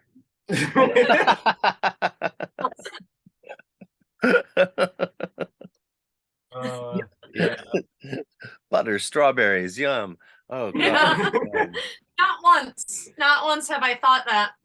No, I am excited to try out famous Texan barbecue and all of that jazz, of course. Sure. Yeah, and I really want to try out like New Orleans cuisine, and there's some cuisines in the States I'm very keen to try out. It would be cool to like do a little tour of like Kentucky bourbon distilleries one day. There's a lot of things in the States I haven't seen. I've been blessed enough to see a lot of the States, but not enough. There's so many cool parts to your country that that would be worth checking out culturally as well. You have so many different subcultures, and that's one thing we have very little of up here, right? Like we got the French, and we got then the weird French in Acadia and the Cape Breton, and then the Celts in Acadia in Cape Breton. We got the Scottish Celts there, and then the Irish Celts in Newfoundland, and then the First Nation cultures. But again, just not so much subcultures. Not there's nothing cool about any province like there is about Kentucky or Texas or I guess California has In-N-Out. Yeah, Their cultural claim to fame. Right, yeah. Ugh. Yeah, it's not great, but yeah, I would recommend New Orleans though, for sure. That place is great. Yeah. My friend took a bus down there in the year before Katrina happened, and I always sort of wished that I'd been like old enough at the time to go with her, but I was a bit too young for a cross country bus trip at that age. I think I was like 17. But yeah, that would have been cool. I'd love to see it even as it is now. I saw Damien's new video on his Invisible Cities videos are really cool. That he's done with New York and with New Orleans with that artist. Forget his name, but amazing artist. I don't know if you're aware of Damien's Invisible City videos on YouTube, but they're worth checking out. Yeah, check them out. Yeah, really, really, really fun advantages of these cities with so much history. I always love that stuff. A lot of what I watch online when I watch stuff is like archaeology and ancient history, of course. And I like to watch the guys who debunk like Graham Hancock and stuff, and so you can see both sides of it. And because you watch one and you're like, oh my God, there's things underneath, and then you watch the other and they're like, no, there's not. Yeah, and the truth is probably somewhere in the middle. Well, we have like weird underground tunnels here, don't we? Oh yeah, under our city. there's tunnels underneath a lot of American cities that aren't Yeah, we got widely. that up here too. Yeah, which Yeah. is creepy. It's for the reptiles and the lizard Yeah, people. well, yeah, right. It has nothing to do with the temperance movement and Scotch running and anything. Well, right, yeah. I For the think they're reptiles. yeah, they're multiple purpose, I would imagine. You know, They're multi-purpose tunnels. You imagine you're like in the old days carrying carts by lamplight with the guy and like smuggling the gin, and then you turn a corner and there's like a couple like lizard people just walk by and you're like, like that. You want to talk about us? We want to talk about you. Okay. right. I don't want those Royal Canadian Mounted Police down in the tunnels. Fortunately, their horses don't fit. Yeah, I haven't really seen any reptile talk in any of the Blavatsky yet. That's true. Yeah, I haven't Do you really think seen she much. was? Yeah, I don't think she was into reptile stuff. No, but it's hard to say though. There's a lot of stuff I've heard people say about Blavatsky that I'm like, well, we haven't gotten to that yet. So I don't. Yeah. We'll see. Yeah, I don't. Yeah, but those are like the people that say the OTO secretly rules the world. Right. Yeah. Like you've clearly never met anyone in the OTO. Well, we have, and God help us if they're running the world. Is all I gotta say. Some of them are nice. They're great. They're great. They're just busy doing. Some are very not nice, but some of them are real sweeties. Yeah. Oh yeah. Tons of wonderful OTO people. They're just not running the world. They're like right. Yeah. No, that's fair. They're doing very different things. Like I don't know. Keeping Gnostic masses going takes effort. All of us here know how much energy it takes to put on rituals and get people to show up to the things they say they're going to show up to and stuff like that. Yeah, I don't think they have time to rule the world in their spare time. Well, but I mean, maybe the reptile zone, they don't sleep or something. Fuck, we don't know. Oh, can you imagine? I think I have the option to sleep like as a recreational activity, but it'd be sweet to not have to. Sure. Yeah. I don't know. Before I lose you, do you want to share any more of your art, Gabriel? Sure. Any requests? I know you guys have to go beat each other up or beat people up or. Well, I just go and box. He's not boxing. It's not rolling day. Together. Right. Yeah. Yeah. And I really like the Hierophant. I think your Hierophant's particularly fun. Okay. All right. Well, here's this one. This is the third one I did. So the Hierophant, get here so you don't get the glare, but he's a gray alien. Yeah. And he's in front of a big stained glass window, and he's got a couple little wooden people down there following him. Well, that's so fun. Yeah, thanks. Yeah, you've got like the red door there, for the church, and the door of the Vesica Pisces, for entering the church, it's the vaginal opening there. The stained glass is a big pentagram. Alien Vagina is the name of our collab project. I like it. I'm down. All right. Yeah, I'll get working on the single. All right. But the job of the Hierophant is to dispense wisdom and be the go-between between God and the people, right? Yeah. So in the corners up here, I have hidden. If you look at this one, it says DMT. And then over here, it says, it's at THC. And then I've got LSDs down in this corner, hidden in there. Yeah.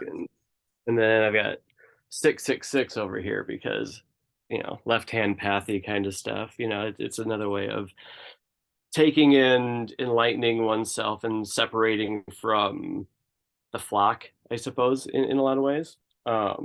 It never hurts to have a Bible reference, and some people see that as a Jesus reference, in fact. So there you go. Well, right. You're hitting many levels at once, Hierophant style.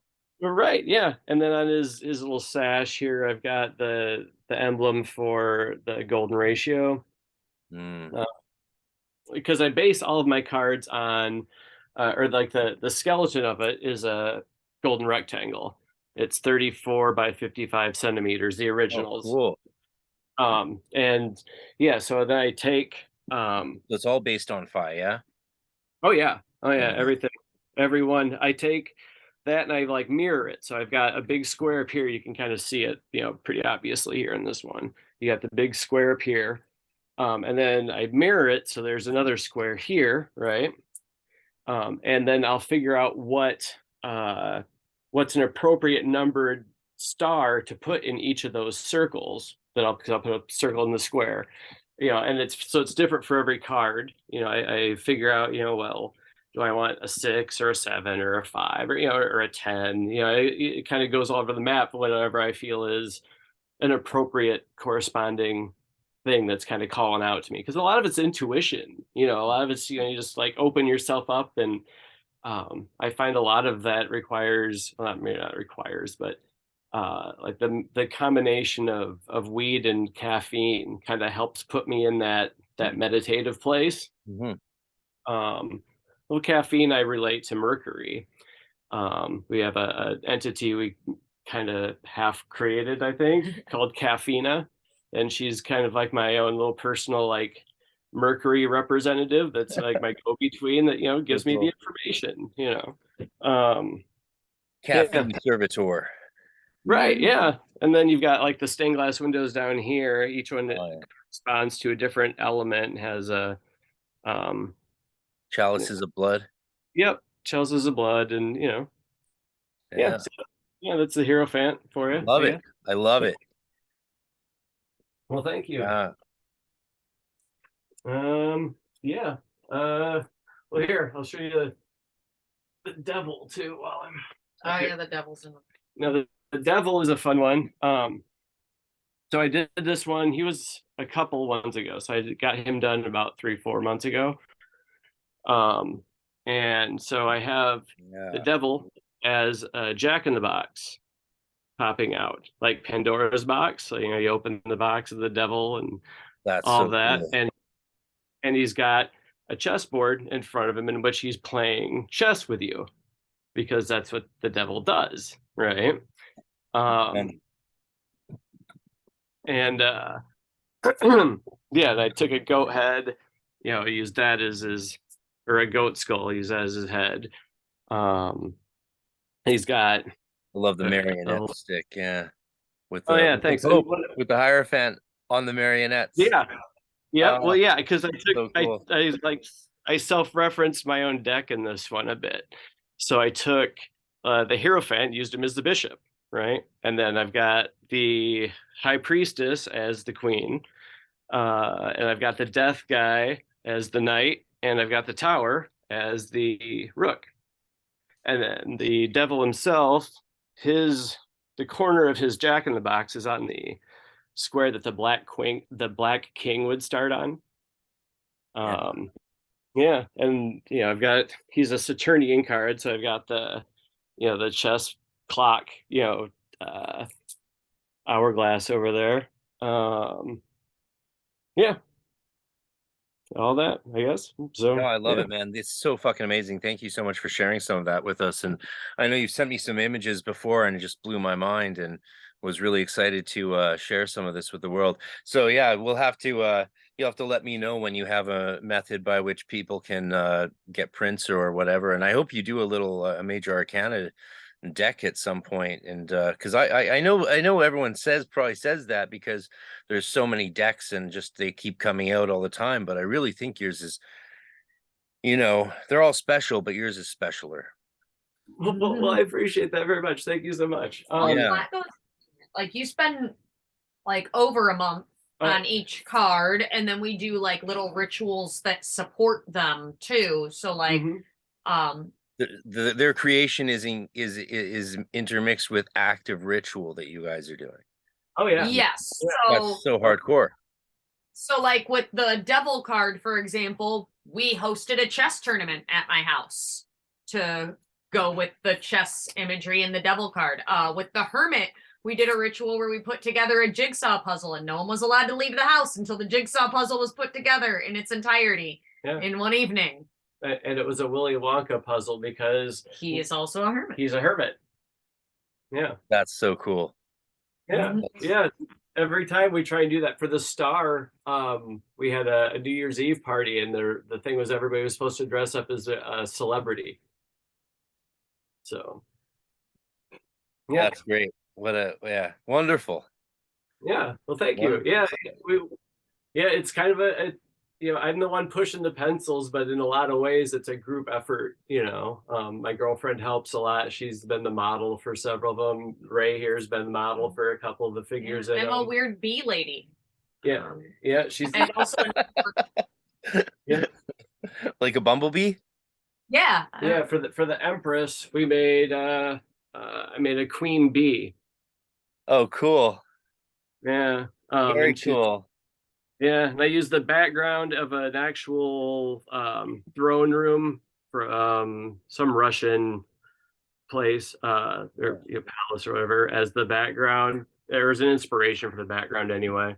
I've got little bees down in the corners here. I don't know if you can. Yeah, and I like how the yellow and black of the bee, it emulates the black and white of the floor. Oh yeah. Yeah. And she's got the little wand, which is one of the honey. It's a honey stick. Yeah. That's awesome. Well, thank you. And it fades up to the sky. Like like a new wheat kind of reference. And the bee is such a esoteric symbol. A lot of people don't even realize its role in esotericism. Right, and then I've got her sitting on a throne that's a rose. Yeah, right. Yeah. Yeah, that's a fun one. Hardcore. That is a fun one. Wow. Yeah. And when I was working on that one, I print T-shirts with a friend of mine. We do like on-site screen printing, like kind of artsy. We use some of my pictures that I've made. And we happened to be at this festival where they had a big beekeeping facility. And so we got to drink like fresh honey, like right out of the comb, I guess, at that. And I also got bit by a bee at that same time. Not at that festival, but a totally different place. And it was like way past the time when bees would have been active. You don't get stung as much by bees, it seems, as an adult. I can't remember the last time I got stung by anything like that. Yeah, I haven't since. And this is what, probably 4 years ago, 5 years ago. Yeah. Time's gotten weird, man. Yeah. I remember when I was a kid, it felt like I was getting stung by shit all the time. Like, Yeah. I'd get in the car at night. Oh, there's a bee in my pants somehow. Why? Like that shit happened all the time. One of us, my sister or one of her friends, would run through a hornet's nest. Like that shit was everywhere. And now it's like, do we have to lose you? It's 3:00 your time. It's noon my time now. So I need to leave at 3:30, but I have all my boxing gear in my car, so I can literally go straight from Gabe's house to boxing. So technically we have like 30 minutes to wrap this up. Okay. Yeah. Cool. Any new releases in the occult book world that have you guys have engaged with? Because there's cool stuff coming out all the time these days, as we're all well aware, and as our pocketbooks much regret. But have you gotten to enjoy anything nouveau and interesting? Not really. I've been working on buying up the reprints of the Kenneth Grant, because that's where the book club is headed. But those are reprints, they're not new work. Our one friend that I mentioned earlier who does the clown magic loaned me a book that I think is actually a few years old. But I think it's just called Holy Guardian Angel, and it has a lot of different people's like essays about the Holy Guardian Angel. Some of which are people I know I recognize from listening to your show, but now I can't think of any of the names because of course I can't. So I've been reading that as well, but I haven't been doing a lot of reading new releases. As far as new releases go, I've been following a story in comic books. But that's about it. And then I do the book club, and then it's just my training schedule and HGA stuff. Yeah. That's pretty much my life right now. It's very regimented. Yeah. Not a yeah, bad thing. Yeah, Yeah. yeah, and my reading has been pretty much with the book club that we have. So yeah, and we've been going over a whole lot of like more of the classic works of occultism rather than any of the newer stuff. Because you know, like she said, the ultimate kind of goal of the book club was to get to Kenneth Grant. And you know, she asked me, well, you know, as someone that's read Grant already, what do you think would be good books to prepare? Right. Like, what do I need to have read to understand what the fuck I'm going to be reading? Yeah. Yeah. Right. And so we kind of created this list of works that I thought would probably be, you know, of benefit or appropriate to have some kind of understanding of some of his concepts and stuff in. And we've just been powering through those. Yeah, what do you recommend now that you have brought up Kenneth Grant? What do you recommend for? I'm sure some after what you've said, people are gonna be like, "What are the books? I want to know." Well, We read some Eliphas Levi. Yeah, we did Transcendental Magic by Eliphas Levi. We did some Israel Regardi. Yeah, we did Middle Pillar and Garden of Pomegranates. Yep. I would say there's The Dark Lord by Lavenda. Lavenda is a good primer for the whole Typhonian trilogies. And he tends, like Crowley tends to Grant tends to reference Crowley a lot. So like, you know, if you haven't read the Book of the Law, which, you know, then you need that first off. And the book The Law is for All is referenced a whole lot by Grant in there, and it's Crowley's own kind of breakdown and commentary on the Book of the Law, like verse by verse. Yeah. And there's a lot of that happens in you know, these occult writings, as a lot of people know. It's like, okay, well, here's this either channeled or ancient document. Let's take it down line by line and see what the hidden meanings are here. You know, reading between the lines, basically. Yeah, and then we've been going through Blavatsky, The Secret Doctrine. I think we're doing Manly P. Hall next, probably. Yeah. We did a few other Kabbalah books. We did some Lon Milo Duquette, the Chicken Kabbalah and the Son of Chicken Kabbalah very early on. I think that was what we started with. One of the books I recommend for anybody, especially somebody when they got cracked just the door on occultism and Hermeticism in general, is Understanding the Thoth Tarot by Duquette. Yeah. I think that, like, I've read it a couple times, and I've, you know, like when I read that one, it was early on in me wanting to get these things, you know, my tarot cards going and stuff, and it totally inspired me and kind of like opened my mind to the world of possibilities of which I can work with here. You know, what was that weird math book? Yeah, Lon considers that like an alternative math textbook that didn't admit it was an occult book. A Beginner's Guide to Creating the Universe. It's really good. It's broken into 10 chapters. Each chapter corresponds with a number. And it mentions the Kabbalah in there once or twice, but it doesn't advertise itself as a Kabbalah book. But it's also like, it's a book that really digs in and analyzes numbers and nature, and, you know, all of the qualities, which is what Kabbalah is at the end of the day. You know, you're trying to understand the nature of these numbers and what they can do and what they mean. So yeah, I can't remember the author. I can grab it real quick.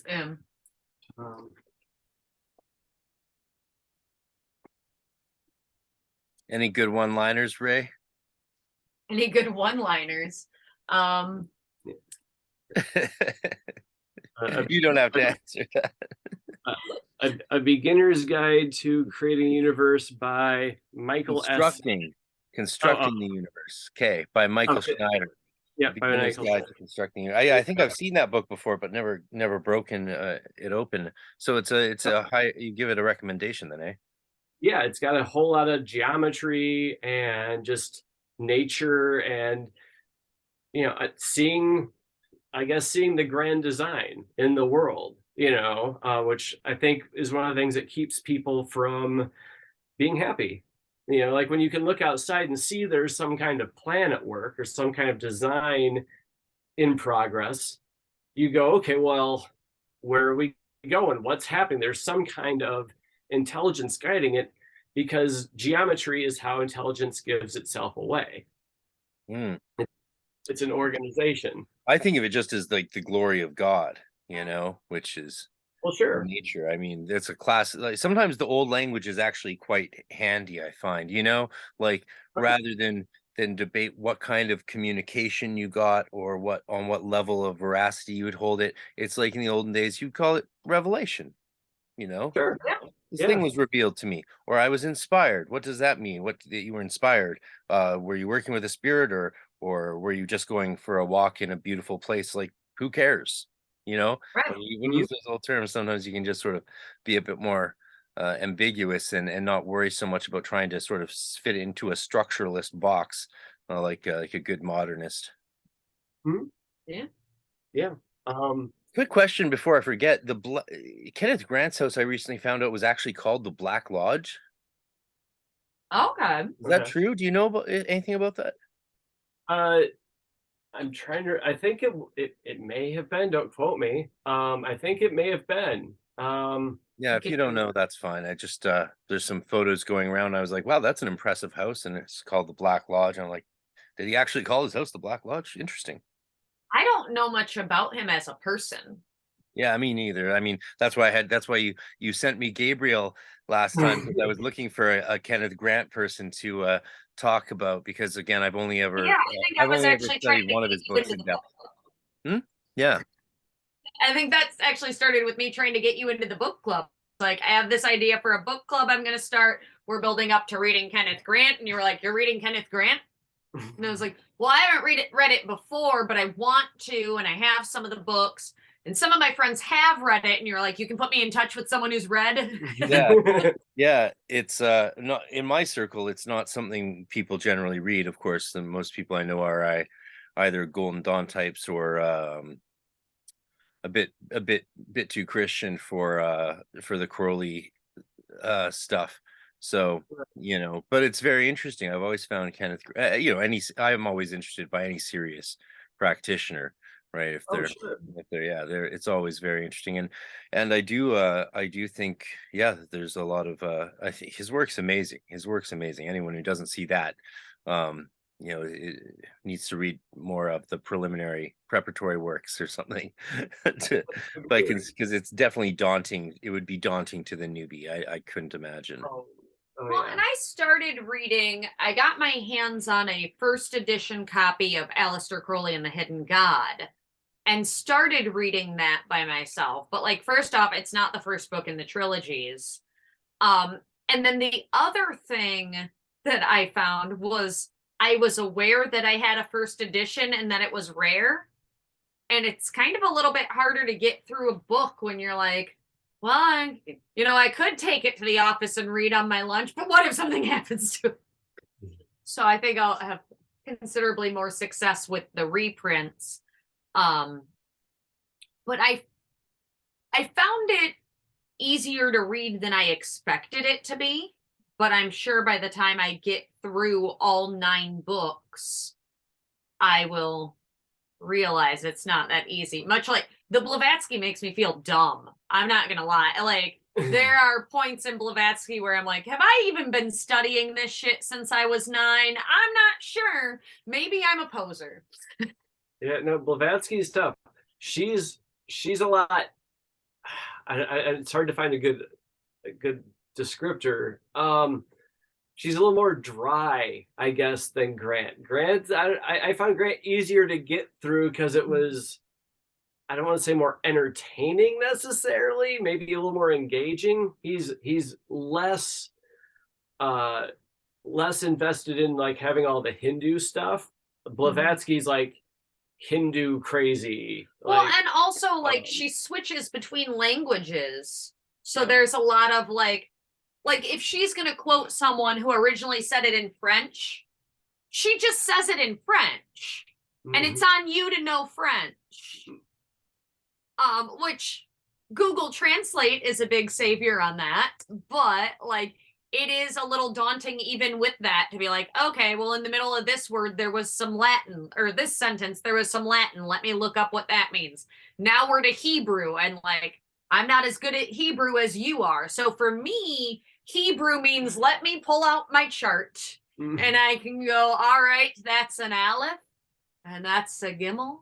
And then now let me put them together like a toddler learning how to read. And now I know what that word is. It gets to be a lot. She's tough like that. Another thing that's a little challenging with at least these books of hers is the footnotes.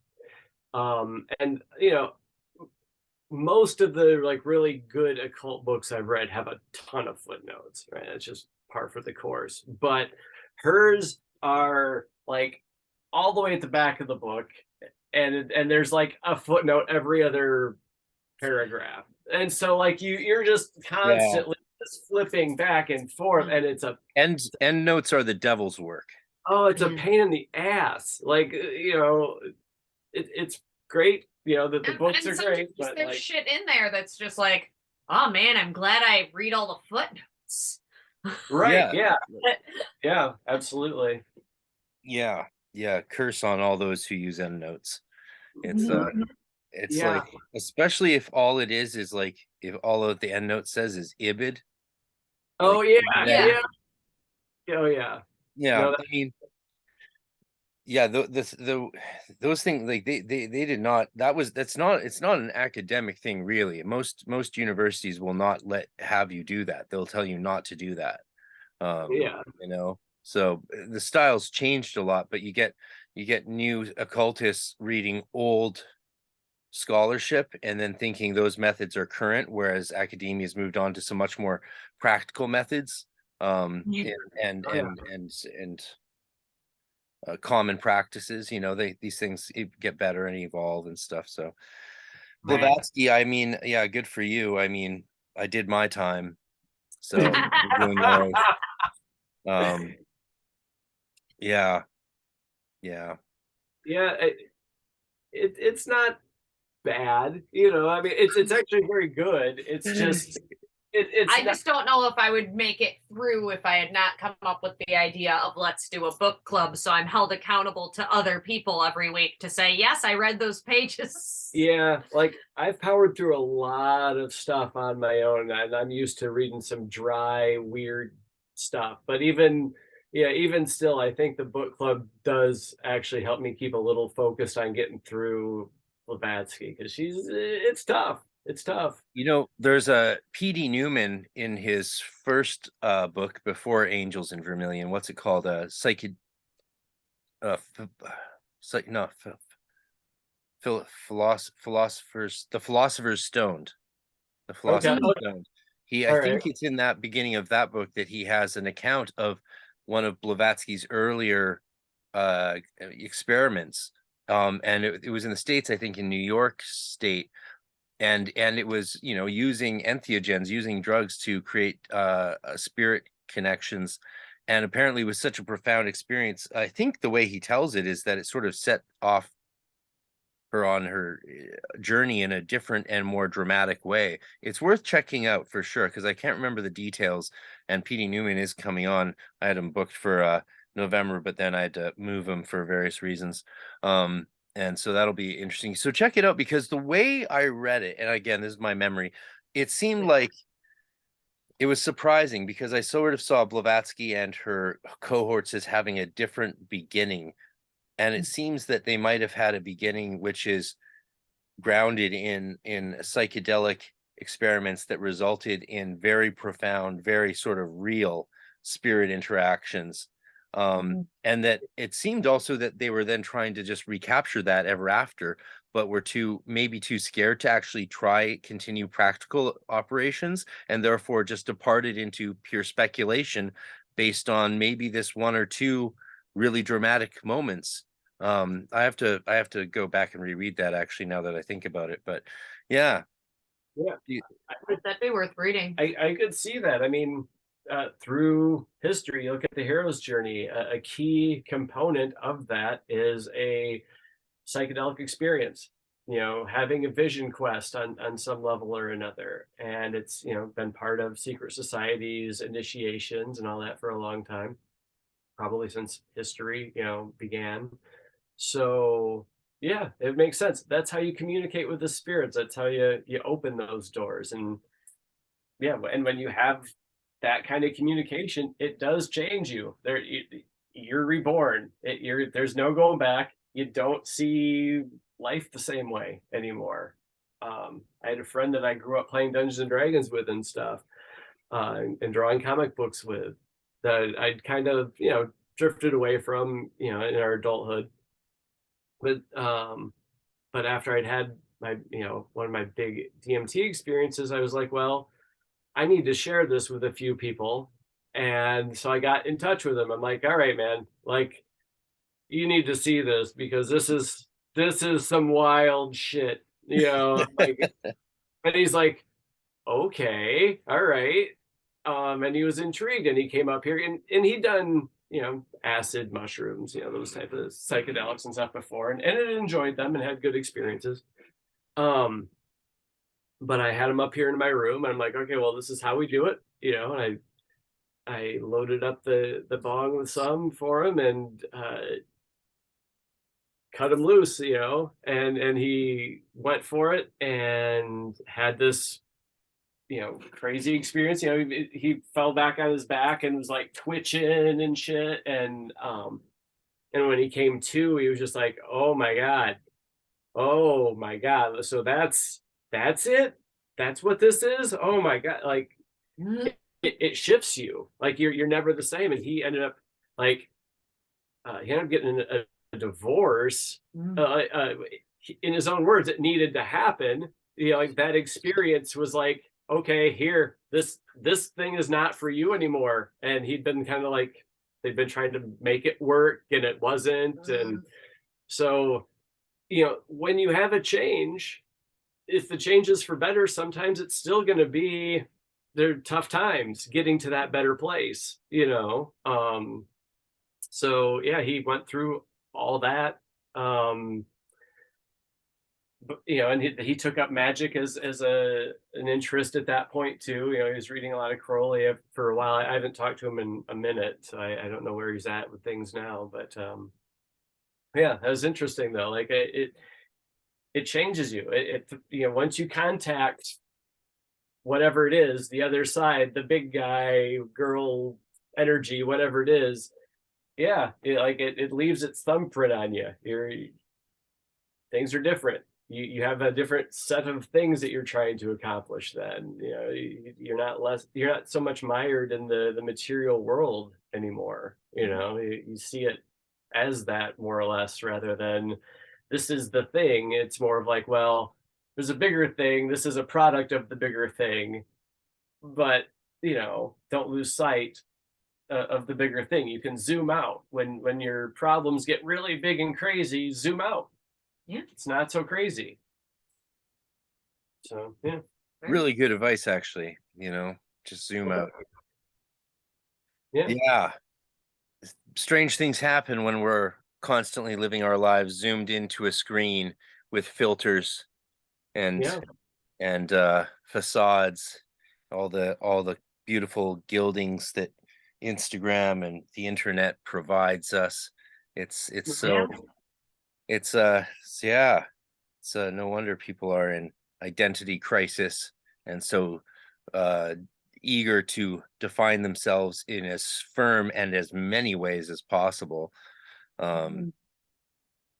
Whereas you're probably better off not worrying about how to define yourself and just experiencing the light of the universe and let it flow with it.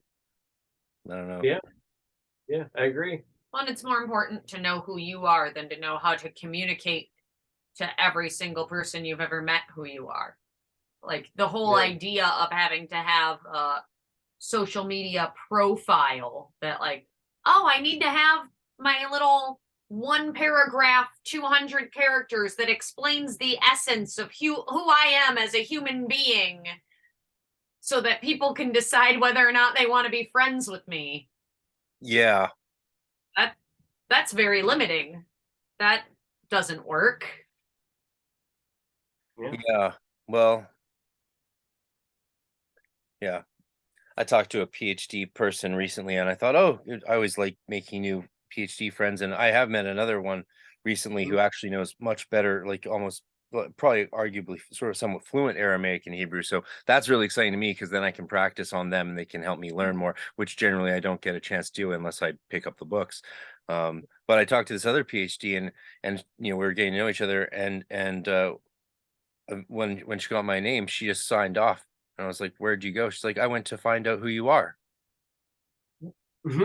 I followed my Twitters and all my, search the internet. No interest in talking with me whatsoever anymore. At all. Jeez. But rather to go investigate who I was based on accounts I've been locked out of for over 5 years and probably never really shared that much on anyway, especially if you're talking about who are you in the totality of yourself. I know, so fucking surreal, right? But maybe it's also this thing where now when people meet each other, they're just looking for some reason to attack you, and so they go dig through your shit. I don't know what it is, but it's just weird, especially, and I was expecting so much more from someone who's a professor at a university.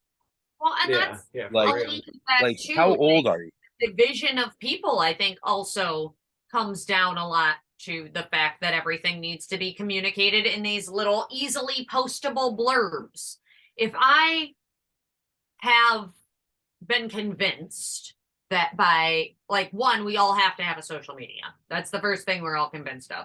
Then by having a social media account, that means you have a platform and you have a responsibility as someone with a platform to speak out on all of these issues. And you have to speak out in something that's short format to catch people's attention because we don't have the attention span for any sort of nuance. Of course, everyone's fighting with everyone because I have to have an opinion on every single thing, even if I don't know shit about it. And I have to have an opinion that is definitive enough to give you in 144 characters. And I better do it in a timely manner after it becomes the issue everyone's talking about, or else I'm avoiding an important subject. Yeah, that's why it's just why I saw it. No wonder everyone's killing themselves. Right, that's what I'm saying. That's why I gave up on all that shit. I can't do the social media thing anymore. And in my opinion, it's society on the macroverse going towards an ego death because we've got a huge society of narcissists right now, right? And it's unsustainable. You hit a point where it's just unsustainable because everybody wants attention. Not everybody can give attention because everybody wants attention. You're not giving anybody else attention if you're the one demanding it, right? So there becomes a lack of that, and then all the narcissists starve eventually. It just has to get a point where there's not enough food for them to survive, which is attention. And things get worse right before they change, so your ego death comes along right at the point where you're sure as shit and you know everything and you got to tell everybody else how right you are and more so than them. And so yeah, it's interesting. Beautifully said. Well, thank you. Yeah. We're about to lose you, Ray, right? Yeah. We're about to lose you. Any I don't know, can you top Gabriel for last words of insight and wisdom about this everything we're talking about? It's always fun. It's great to talk to you both and have you guys together. I think this is I haven't really done this much where there's two people, a whole I guess the only other time was with Lori and Damien. So this is cool to have another little three-way podcast with such cool people that remind me that, you just don't need to sweat the small stuff. There's great people out there. Don't waste your time on fucking morons.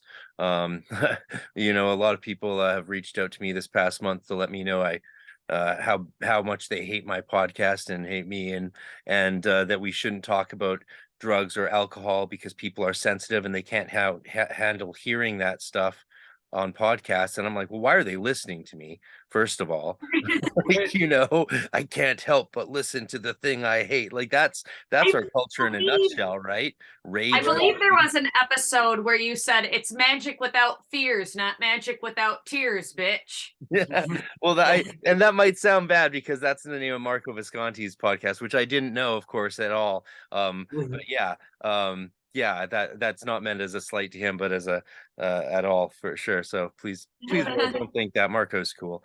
But I thought it was a but that is the idea. That was I mean, I didn't put any thought into the name of the podcast because I assumed it would be canceled right away, like the last three I had started, right? So it was like the name Jethro Tull is just the name I chose for that thing, because Jethro Tull just picked that name randomly because all the other band names they picked they did a bad show and no one came back, and that was the band name they were using the night they happened to have a good show, so they got stuck with it. So that's what Magic Without Fears became. But yeah, the idea is that we should be somewhat fearless in talking about these things. And there's just such a weird thing between the people who are like, you can have spiritual experiences, but not with plant medicine or not with entheogens. And then there's people like, you can have spiritual experiences, but they're not real unless you have plant medicine and entheogens and psychedelics involved.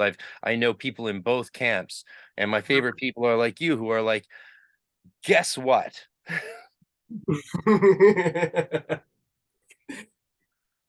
Yeah. I appreciate that. Thank you. You can do both, and it might just take a bit more responsibility and self-mastery, which is, I think you guys seem like really wonderful demonstrations of that, especially with the rigorous discipline you're bringing into your lives, which is just very inspiring to see. I mean, you're about to go off and punch bags, and Gabriel, the freaking tarot is just coming along so beautifully. It's absolutely inspiring to the core. So thank you again for sharing that. I mean, we're obviously going to have to do this again, eh? Oh, absolutely. Anytime you want. Thanks for having us on. Let's direct our wills to get your country to at least let the Canadian deplorables in, right? Come on, give us a break. I can understand those, like, I don't know, other deplorables, but like, we got to be a little less deplorable in Canada. Right. Yeah, I mean, you're America's hat, for God's sake. Yeah. We can't let our own hat in. Yeah, we're having a flannel deficiency down here. It's fucked up. I've been building up my flannel collection lately. All right, well, there you go. I just picked this one up at Sportsman's Warehouse last week. Beautiful, beautiful. All right, we'll say an official farewell then. As we look at right on the money, 12:29, and so look at me. I stayed on schedule. I got up nice and early for you guys, caffeinated and ready to. Well, my sister's coming over soon. We're doing a family birthday for me because we're busy next week when it actually is. So, or she is and stuff. So yeah. So it's been a really fun day. So thanks for helping me have a wonderful start to my little family celebration day. Absolutely. And if I don't talk to you again, happy birthday. Yeah, it's I'll do a little silly live stream or something on the day, or some stuff like that. We got a big aquarium party next weekend, so all my aquarium friends are they're all film people, so there'll be a big film party karaoke thing all night, so that should be crazy. Yeah, a little fun back into the world. It's a good thing. Letting us out of our cages for now. All right. Bye. Peace and love. Thanks for listening, guys. Oh yeah, where can they find you? Where can people find you? Where do you want people? Do you want nowhere? No. Leave these two alone. Leave these two alone. They don't want to talk to you. A social media presence. They don't want to know who you are. I have a Facebook, but like I leave them alone. Anything, and I've been systematically going through and deleting everything that has been posted. They can message me on Facebook, I guess, if they're cool enough. I might Folks, ignore them if they're not if- cool enough. if We'll see. people liked this episode, they can listen to my episode with you, Ray, and they can listen to my episode with Gabriel. And if that's not enough, they can wait till next time, because just Right. leave them They alone. can message you and say, bring them on again, I guess. I will Right. bring you guys on Yeah, again. You have guys can any come on anytime. Anything. Or say hi in the comments. I'll check out the comments. Oh yeah, Yeah. yeah. So I'll check the there'll comments be on a little YouTube. YouTube There's no video. Okay, comment they'll check section on comments on the YouTube. Sounds good. Sounds good. All right. Well, thanks for being here. Yeah. Thank you. And Bye. all right. I can just stop that.